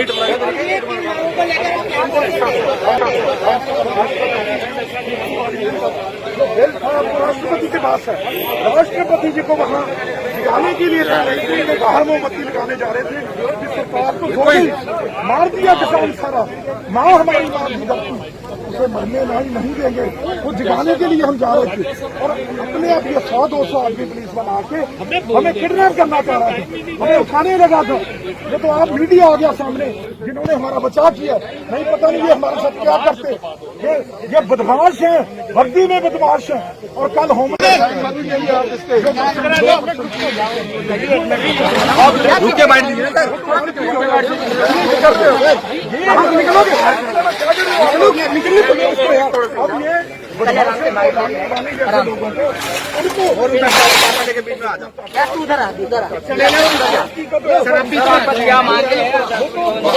यही है कि राष्ट्रपति जी ये रोशनी उनके लिए लेके आ रहे हैं कि आपको शायद दिन में दिखाई नहीं दे रहा, रात को देख लो, किसान मर रहा है हमारा पंजाब का, बच्चा सड़कों के ऊपर है। ये लोग मानने को तैयार नहीं है। राज्यसभा में कल धक्के थे, डेमोक्रेसी का कत्ल हुआ है, डिवीजन नहीं करवाया और वोट हाँ में करके अब राष्ट्रपति शंकर उनको बोला है कि क्या आप हत्या माफ कर सकते हो, किसी को फांसी माफ कर सकते हो, लेकिन ये जिस किसान को फांसी चढ़ाने के लिए जा रहे हो उसको माफी दे दो। ये बिल पे साइन मत करो राष्ट्रपति जी, हम आपके लिए यही बेनती करते हैं, देश को देखो। मीडिया डेस्क रिपोर्ट दा टीवी NRI। ਦੀਪ ਸਿੱਧੂ ਖੇਤੀ ਆਰਡੀਨੈਂਸਾਂ ਨੂੰ ਲੈ ਲਾਈਵ ਹੋਏ। ਉਹਨਾਂ ਨੇ ਕਿਸਾਨਾਂ ਦੇ ਦੁੱਖ ਨੂੰ ਦੱਸਿਆ ਕਿ ਕਿਵੇਂ ਕਿਸਾਨਾਂ ਨੂੰ ਉਹਨਾਂ ਦੀ ਮਿੱਟੀ ਤੋਂ ਦੂਰ ਕੀਤਾ ਜਾ ਰਿਹਾ ਹੈ। ਤੁਸੀਂ ਵੀ ਵੇਖੋ ਉਹਨਾਂ ਦੀ ਇਹ ਵੀਡੀਓ। ਸਾਡੀ ਹੋਂਦ ਬਾਰੇ ਮੈਂ ਜਦੋਂ ਹਮੇਸ਼ਾ ਕਹਿਣਾ ਹੁੰਨਾ ਵੀ ਕਸ਼ਮੀਰ ਤੋਂ ਬਾਅਦ ਪੰਜਾਬੀਆਂ ਦਾ ਨੰਬਰ 2 ਲੱਗ ਗਿਆ। ਕਿਵੇਂ ਲੱਗ ਗਿਆ? ਸਾਨੂੰ ਆ ਕਿਸਾਨੀ ਆਡੀਅנס ਦੇ ਥਰੂ ਸਾਡੀ ਮਿੱਟੀ ਨਾਲੋਂ ਖੋਰਿਆ ਜਾ ਰਿਹਾ, ਸਾਡੇ ਪਿੰਡਾਂ ਨਾਲੋਂ ਖੋਰਿਆ ਜਾ ਰਿਹਾ। ਸਾਡੇ ਜੇ ਅਸੀਂ ਗ੍ਰੰਥਾਂ ਦੀ ਗੱਲ ਕਰਦੇ ਹਾਂ ਤਾਂ ਸਾਡੇ ਜਿਹੜੇ ਸਿੱਖ ਫਲਸਫੇ ਨੂੰ ਜਾਂ ਪੰਜਾਬੀ ਫਲਸਫੇ ਨੂੰ ਖੋਰਿਆ ਜਾ ਰਿਹਾ, ਉਹਨੂੰ ਮੰਧੋਲਿਆ ਜਾ ਰਿਹਾ ਜਾਂ ਉਹਨੂੰ ਡਿਮਿਨਿਸ਼ ਕੀਤਾ ਜਾ ਰਿਹਾ। ਹੁਣ ਗੱਲ ਇਹ ਆ ਵੀ ਇਹ ਦੋਨੇ ਗੱਲਾਂ ਆਪਸ 'ਚ ਰਿਲੇਟਡ ਆ, ਇਹਨੂੰ ਸਮਝਣ ਦੀ ਕੋਸ਼ਿਸ਼ ਕੀਤੀ ਜਾਵੇ। ਮੈਂ ਕੁਛ ਅੱਜ ਆਪਦੀ ਸਟੱਡੀ ਕੀਤੀ ਸੀ, ਕੁਛ ਨੋਟਸ ਬਣਾਏ ਸੀ। ਜਦੋਂ ਮੈਂ ਕਹਿੰਦਾ ਪੰਜਾਬ ਦੀ ਜਾਂ ਪੰਜਾਬੀਆਂ ਦੀ ਹੋਂਦ ਦੀ ਲੜਾਈ ਆ, ਜਿਹਦੇ ਸਾਰੇ ਵਰਗ ਇਹਦੇ 'ਚ ਆ ਜਾਂਦੇ ਆ, ਕਿਵੇਂ ਸਾਡੇ ਹੋਂਦ ਦੀ ਲੜਾਈ ਆ। ਦੇਖੋ, ਪੰਜਾਬ ਨੂੰ ਕਿਸਾਨੀ ਤੋਂ ਬਿਨਾਂ ਜਾਂ ਪੰਜਾਬ ਨੂੰ ਸਿੱਖੀ ਤੋਂ ਬਿਨਾਂ ਕਲਪਿਆ ਵੀ ਨਹੀਂ ਜਾ ਸਕਦਾ। ਪੰਜਾਬ ਦੇ ਸਮਾਜਿਕ ਬਣਤਰ ਨੂੰ ਕਿਸਾਨੀ ਜਾਂ ਸਿੱਖੀ ਤੋਂ ਬਿਨਾਂ ਨਹੀਂ ਕਲਪਿਆ ਜਾ ਸਕਦਾ। ਸਾਨੂੰ ਸਾਰਿਆਂ ਨੂੰ ਪਤਾ, ਗੁਰੂ ਨਾਨਕ ਸਾਹਿਬ ਦੇ ਫਲਸਫੇ ਦਾ ਵੀ ਪੰਜਾਬ ਦੀ ਸੱਭਿਅਤਾ ਰਚਣ 'ਚ, ਪੰਜਾਬ ਦੇ ਸਮਾਜਿਕ ਬਣਤਰ ਨੂੰ ਰਚਣ 'ਚ ਬਹੁਤ ਵੱਡਾ ਯੋਗਦਾਨ ਆ। ਉਵੇਂ ਕਿਸਾਨੀ ਦਾ ਬਹੁਤ ਵੱਡਾ ਯੋਗਦਾਨ ਆ, ਕਿਉਂਕਿ ਅਸੀਂ ਮਿੱਟੀ ਨਾਲ ਜੁੜੇ ਹੋਏ ਲੋਕ ਆ, ਆਪਦੇ ਪਿੰਡਾਂ ਨਾਲ ਜੁੜੇ ਹੋਏ ਲੋਕ ਆ। ਤੇ ਜਦੋਂ ਸਾਨੂੰ ਸਾਡੀ ਮਿੱਟੀ ਤੋਂ ਤੇ ਸਾਡੇ ਪਿੰਡਾਂ ਤੋਂ ਖੋਰਿਆ ਜਾਂਦਾ, ਸਾਡਾ ਬੜਾ ਕੁਝ ਖੁਰ ਜਾਂਦਾ। ਇਹ ਸਾਨੂੰ ਸਾਰਿਆਂ ਨੂੰ ਪਤਾ। ਪਰ ਹੁਣ ਅਸਲ ਜਿਹੜੀ ਗੱਲ ਕਰਦੇ ਆ ਨਾ ਵੀ ਸਰਕਾਰਾਂ ਦੀਆਂ ਮਾਰੂ ਨੀਤੀਆਂ ਜਾਂ ਸਰਕਾਰਾਂ ਕੰਮ ਕਿਵੇਂ ਕਰਦੀਆਂ, ਅੱਜ ਆਪਾਂ ਇਹਦੀ ਗੱਲ ਕਰਦੇ ਆ। ਸਰਕਾਰਾਂ ਕੰਮ ਆਏ ਕਰਦੀਆਂ, ਪ੍ਰੋਪੇਗੈਂਡਾ ਪੋਲਿਟਿਕਸ ਕਰਦੀ ਆ। ਸਪੈਸ਼ਲੀ ਅੱਜ ਦੀ ਜਿਹੜੀ ਸਰਕਾਰ ਆ BJP, ਤੇ ਇਹ ਸਾਰੀਆਂ ਸਰਕਾਰਾਂ ਜਿਹੜੀਆਂ ਬੈਠੀਆਂ ਇਸ ਵੇਲੇ ਸਾਡੇ ਹੁਕਮਰਾਨ, ਉਹ ਪ੍ਰੋਪੇਗੈਂਡਾ ਪੋਲਿਟਿਕਸ ਕਰਦੇ ਆ। ਤੁਸੀਂ ਇਹ ਦੇਖੋ, ਆ ਨੈਸ਼ਨਲ ਮੀਡੀਆ ਦੇ ਥਰੂ ਯਾਰ ਅਰਨਵ ਗੋਸਵਾਮੀ ਤੁਹਾਡੇ ਸਾਹਮਣੇ ਇੱਕ ਐਗਜ਼ਾਮਪਲ ਆ। ਉਹਨੂੰ ਕੋਈ ਫਰਕ ਨਹੀਂ ਪੈਂਦਾ ਪਤੰਦਰ ਨੂੰ, ਲੋਕਾਂ ਨੂੰ ਕੁਝ ਭੁੱਖੇ ਮਰੀ ਜਾਣ, ਉਹਨਾਂ ਨੂੰ ਕੁਝ ਖਾਣ ਨੂੰ ਰੋਟੀ ਮਿਲੇ ਕਿ ਨਾ ਮਿਲੇ, ਨੌਕਰੀਆਂ ਮਿਲਣ ਕਿ ਨਾ ਮਿਲਣ, ਜਾਂ GDP -23% ਜਾ ਰਹੀ ਆ, ਕੋਈ ਇਹਦੀ ਗੱਲ ਨਹੀਂ ਕਰਦਾ। ਉਹ ਸਿਰਫ ਗੱਲ ਕਰੂਗਾ ਸੁਸ਼ਾਂਤ ਸਿੰਘ ਰਾਜਪੂਤ, ਰੀਆ ਚੱਕਰਵਰਤੀ, ਵੀ ਅਸੀਂ ਉਹਨਾਂ ਤੋਂ ਕੀ ਲੈਣਾ ਯਾਰ। ਠੀਕ ਆ, ਕੋਈ ਬੰਦਾ ਮਰ ਗਿਆ, ਤੁਸੀਂ ਇੱਕ ਵੱਖਰੇ ਤੌਰ ਤੇ ਉਹਦੀ ਕੋਈ ਜਾਂਚ ਮੁਹਿੰਮ ਆਪਦਾ ਕਰੋ ਜੋ ਕਰਨਾ, ਪਰ ਉਹਨੂੰ ਨੈਸ਼ਨਲ ਮੀਡੀਆ ਤੇ ਇਸ ਤਰ੍ਹਾਂ ਚੱਕ ਦੇਣਾ ਤੇ ਇੰਨਾ ਪ੍ਰੋਪੇਗੈਂਡਾ ਕਰ ਦੇਣਾ ਵੀ ਲੋਕਾਂ ਦਾ ਧਿਆਨ ਹੀ ਹੋਰ ਪਾਸੇ ਕਰ ਦੇਣਾ। ਮੁੜ ਕੇ ਕੰਗਣਾ ਆ ਜਾਂਦੀ ਆ, ਉਹ ਕਹਿੰਦੀ ਆ ਦੇਖੋ ਭਾਰਤ ਮਾਤਾ ਕੀ ਜੈ, ਮੇਰਾ ਛੱਜਾ ਤੋੜਿਆ ਜਾ ਰਿਹਾ। ਇੱਥੇ ਕਿਸਾਨਾਂ ਦੀਆਂ ਹੱਡੀਆਂ ਤੋੜੀਆਂ ਜਾ ਰਹੀਆਂ, ਉਹਨੂੰ ਤਾਂ ਕੋਈ ਦਿਖਾਉਂਦਾ ਨਹੀਂ। ਇਹਨਾਂ ਨੇ ਨਹੀਂ ਦਿਖਾਉਣਾ। ਇਹਨਾਂ ਨੂੰ ਪਤਾ ਵੀ ਤੁਹਾਨੂੰ ਅਸਲ ਮੁੱਦੇ ਤੋਂ ਭਟਕਾਉਣਾ ਕਿਵੇਂ ਆ ਤੇ ਅਸਲ ਮੁੱਦੇ ਤੋਂ ਦੂਰ ਕਿਵੇਂ ਲੈ ਜਾਣਾ। ਹੁਣ ਇਹ ਗੱਲ ਜਿਹੜੀ ਸਾਜ਼ਿਸ਼ ਆ, ਜਾਂ ਇੱਕ ਅੰਗਰੇਜ਼ੀ 'ਚ ਕਹਿੰਦੇ ਹੁੰਦੇ ਆ ਕੰਟਰੋਵਰਸੀ ਥਿਊਰੀਜ਼ ਜਾਂ ਕਨਸਪੀਰੇਸੀ ਥਿਊਰੀਜ਼, ਐਕਚੁਅਲੀ ਉਹ ਕਨਸਪੀਰੇਸੀ ਥਿਊਰੀਜ਼ ਨੂੰ ਸਮਝਣ ਦੀ ਕੋਸ਼ਿਸ਼ ਕਰਦੇ ਆ ਆਪਾਂ ਅੱਜ। ਜਿਹੜਾ ਆਰਡੀਨੈਂਸ ਆਇਆ ਕਿਸਾਨਾਂ ਨੂੰ, ਮੈਂ ਦੱਸਦਾ, ਤੁਸੀਂ ਬਾਦਲ ਬੈਠੇ ਰਹੋ, ਉਹਨਾਂ ਦੇ ਹੱਥ ਪੱਲੇ ਕੁਛ ਨਹੀਂ ਆ। ਤੁਸੀਂ ਪਟਿਆਲੇ ਬੈਠੇ ਰਹੋ, ਇਹਨਾਂ ਦੇ ਹੱਥ ਪੱਲੇ ਕੁਛ ਨਹੀਂ। ਇਹ ਤਾਂ ਵੈਦ ਆ, ਸਾਨੂੰ ਬਿਮਾਰੀ ਦਿੱਲੀੋਂ ਪੈਂਦੀ ਆ, ਅਸੀਂ ਵੈਦਾਂ ਤੋਂ ਕਿਵੇਂ ਲੈ ਲਾਂਗੇ ਦਵਾਈਆਂ? ਵੈਦਾਂ ਨੇ ਕੁਝ ਨਹੀਂ ਦੇਣਾ ਸਾਨੂੰ ਕੋਈ ਸੰਘਰਸ਼ ਇਹੋ ਜਿਹਾ ਵਿੱਢਣਾ ਪੈਣਾ, ਇਹੋ ਜਿਹੀ ਕ੍ਰਾਂਤੀ ਲਿਆਉਣੀ ਪੈਣੀ ਆ ਜਿੱਥੇ ਅਸੀਂ ਸਰਕਾਰਾਂ ਲਈ ਕੋਈ ਨਾ ਕੋਈ ਮਜਬੂਰੀ ਖੜੀ ਕਰ ਦਈਏ। ਜਦੋਂ ਤੱਕ ਸਰਕਾਰ ਦਿੱਲੀ ਬੈਠੀ ਹੈ ਜਿਹੜੀ, ਉਹਦੇ ਲਈ ਕੋਈ ਮਜਬੂਰੀ ਨਹੀਂ ਖੜੀ ਕਰਾਂਗੇ, ਸਾਨੂੰ ਇਸ ਸੰਘਰਸ਼ 'ਚੋਂ ਕੁਝ ਨਹੀਂ ਮਿਲਣਾ। ਮੋਦੀ ਸਾਹਿਬ ਵੀ ਇਹ ਟਵੀਟ ਕਰ ਦਿੰਦੇ ਆ ਪੰਜਾਬੀ 'ਚ, ਮੋਦੀ ਟਵੀਟ ਕਰਦਾ ਤੇ ਅਸੀਂ ਖੁਸ਼ ਹੋ ਜਾਂਦੇ ਆ। ਬਾਈ ਜੀ ਇਹਨਾਂ 'ਚੋਂ ਕੱਢਣ ਪਾਉਣ ਨੂੰ ਕੁਝ ਨਹੀਂ ਮਿਲਣਾ। ਜਾਂ ਇਹ ਕਹਿ ਦਈਏ ਯਾਰ ਅੱਜ ਤਾਂ ਬੜਾ ਧਰਨੇ ਤੇ ਯਾਰ ਰਸ਼ ਸੀ, ਅੱਜ ਤਾਂ ਬਾਈ ਉੱਥੇ ਪੈਰ ਧਰਨ ਨੂੰ ਜਗ੍ਹਾ ਨਹੀਂ ਸੀ। ਇਹਨਾਂ ਗੱਲਾਂ 'ਚੋਂ ਵੀ ਕੁਝ ਨਹੀਂ ਮਿਲਣਾ। ਅਸੀਂ ਆਪਦੀ ਮੁੜ ਕੇ 10 ਦਿਨਾਂ ਬਾਅਦ ਘਰੋਂ ਘਰੀ ਹੋ ਜਾਾਂਗੇ। ਮੈਂ ਵੀ ਆ ਜਾਣਾ ਜੀ, ਮੈਂ ਲਓ ਜਿੱਥੇ ਮਰਜ਼ੀ ਬੁਲਾ ਲਓ, ਜਿੱਥੇ ਮਰਜ਼ੀ ਭੁਗਤਾ ਲਓ, ਤੁਹਾਡੇ ਨਾਲ ਖੜਾ। ਪਰ ਉਹਦਾ ਹੱਲ ਕੋਈ ਨਹੀਂ। ਸਾਨੂੰ ਹੱਲ ਵੱਲ ਵਧਣਾ ਪੈਣਾ ਤੇ ਸਾਨੂੰ ਦੇਖਣਾ ਵੀ ਪੈਣਾ ਵੀ ਅਸੀਂ ਜਿਹੜੇ ਸਰਕਾਰ ਨਾਲ, ਜਿਹੜੀ ਏਜੰਸੀਆਂ ਨਾਲ, ਤਾਂ ਜਿਹੜਾ ਕਾਰਪੋਰੇਟ ਸੈਕਟਰ ਆ ਜਿਹਨੂੰ ਮੈਂ ਕਹਿੰਦਾ ਹੁੰਦਾ ਪੂੰਜੀਵਾਦ, ਉਹਦੇ ਨਾਲ ਲੜ ਰਹੇ ਆ। ਅਸਲ ਜਾੜੇ ਦੀ ਉੱਥੇ ਪਈ ਆ, ਕਿਉਂਕਿ ਕੋਈ ਵੀ ਨੀਤੀ ਬਣਦੀ ਆ, ਕੋਈ ਵੀ ਆਬਜੈਕਟਿਵ ਹੁੰਦਾ, ਆਲਵੇਜ਼ ਰਿਮੈਂਬਰ ਦਿਸ, ਕੋਈ ਵੀ ਆਬਜੈਕਟਿਵ ਆ ਸਰਕਾਰ ਦਾ, it is always to accommodate corporate sector. So ਉਹ ਪੂੰਜੀਵਾਦ ਨੂੰ ਅਕੋਮੋਡੇਟ ਕਰਨ ਵਾਸਤੇ ਇਹਨਾਂ ਨੇ ਨੀਤੀਆਂ ਬਣਾਈਆਂ ਹੁੰਦੀਆਂ, ਕਿਉਂਕਿ ਸਰਕਾਰਾਂ ਨੂੰ ਰਨ ਹੀ ਇਹ ਕਾਰਪੋਰੇਟ ਸੈਕਟਰ ਕਰਦੇ ਆ। ਲੋ ਮੈਂ ਤੁਹਾਨੂੰ ਇਹ ਕਨਸਪੀਰੇਸੀ ਥਿਊਰੀ ਬਾਰੇ ਦੱਸ ਰਿਹਾ ਸੀ। ਇਹਨੂੰ ਪੰਜਾਬੀ 'ਚ ਕਹਿੰਦੇ ਆ ਸਾਜ਼ਿਸ਼ ਕਿਵੇਂ ਰਚੀ ਗਈ। ਸਾਜ਼ਿਸ਼ ਉਸ ਵੇਲੇ ਤੋਂ ਰਚੀ ਗਈ ਜਦੋਂ ਇਹਨਾਂ ਨੇ ਪਹਿਲਾ ਇੱਕ ਆਰਡੀਨੈਂਸ ਲੈ ਕੇ ਆਂਦਾ ਜਿਹਦੇ 'ਚ ਜਿਹੜਾ ਮਰਜ਼ੀ ਕਾਰਪੋਰੇਟ ਘਰਾਣਾ ਜਦੋਂ ਬੀਜੇਪੀ ਨੂੰ ਜਾਂ ਕਿਸੇ ਸਰਕਾਰ ਨੂੰ ਫੰਡ ਦੇਊਗਾ ਤੇ ਉਹਦੀ ਕੋਈ ਸਵਾਲ ਨਹੀਂ ਕੀਤਾ ਜਾਊਗਾ। ਹੁਣ ਉਹਦਾ ਨਾਂ ਅਨੋਨਿਮਸ ਰੱਖਿਆ ਜਾਊਗਾ ਤੇ ATC ਦੇ under, section ATC of income tax ਦੇ ਅੰਡਰ ਉਹਨੂੰ ਰਿਬੇਟ ਵੀ ਮਿਲੂਗੀ ਸਾਰੀ ਦੀ ਸਾਰੀ, ਜਿਹੜੀ ਉਹਨੇ ਇਹਨਾਂ ਨੂੰ ਕੋਈ ਇਲੈਕਟਰਲ ਬੌਂਡਸ ਦੇ ਥਰੂ ਫੰਡ ਦਿੱਤੇ ਆ। ਹੁਣ ਫੰਡ ਜਾਂਦੇ ਆ। ਅੱਜ ਬੀਜੇਪੀ ਦਾ ਜਿਹੜਾ ਤੁਸੀਂ ਇਹ ਕਹਿ ਲਓ ਸੋਸ਼ਲ ਮੀਡੀਆ ਜਾਂ ਪ੍ਰੋਪੇਗੈਂਡਾ ਪੋਲਿਟਿਕਸ ਦਾ ਜਿਹੜਾ ਉਹਨਾਂ ਦਾ ਬਜਟ ਆ ਉਹ 500 ਜਾਂ 1000 ਕਰੋੜ ਆ। ਹੁਣ ਉਹਨਾਂ ਦੀ ਕੋਈ ਫੈਕਟਰੀਆਂ ਥੋੜੀ ਆ, ਉਹਨਾਂ ਕੋਲੇ ਕਿੱਥੋਂ ਆਉਂਦੇ ਆ? ਇਸ ਕਾਰਪੋਰੇਟ ਸੈਕਟਰ ਤੋਂ ਹੀ ਆਉਂਦੇ ਆ ਤੇ ਮੁੜ ਕੇ ਇਹ ਕੀ ਕਰਦੇ ਆ? ਉਹਨਾਂ ਨੂੰ ਅਕੋਮੋਡੇਟ ਕਰਦੇ ਆ।